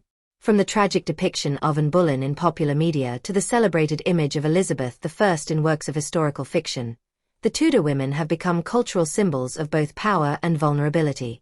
The myths, tragedies, and triumphs associated with these queens continue to captivate audiences, reflecting society's complex views on gender, power, and the role of women in shaping history. The historiography surrounding Tudor women has evolved considerably over time. Early historical narratives often focused on the Queen's personal lives and their roles in the political and religious upheavals of the period, but more recent scholarship has sought to re-evaluate their legacies in more nuanced terms.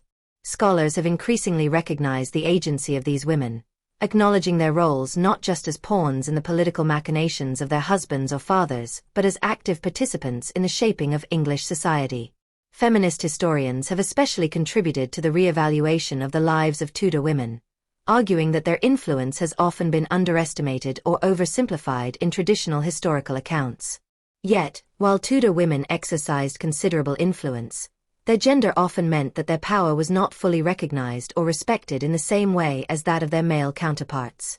The early modern period, with its deeply ingrained gender roles, posed significant challenges for women in positions of power, who were often judged more harshly than their male peers.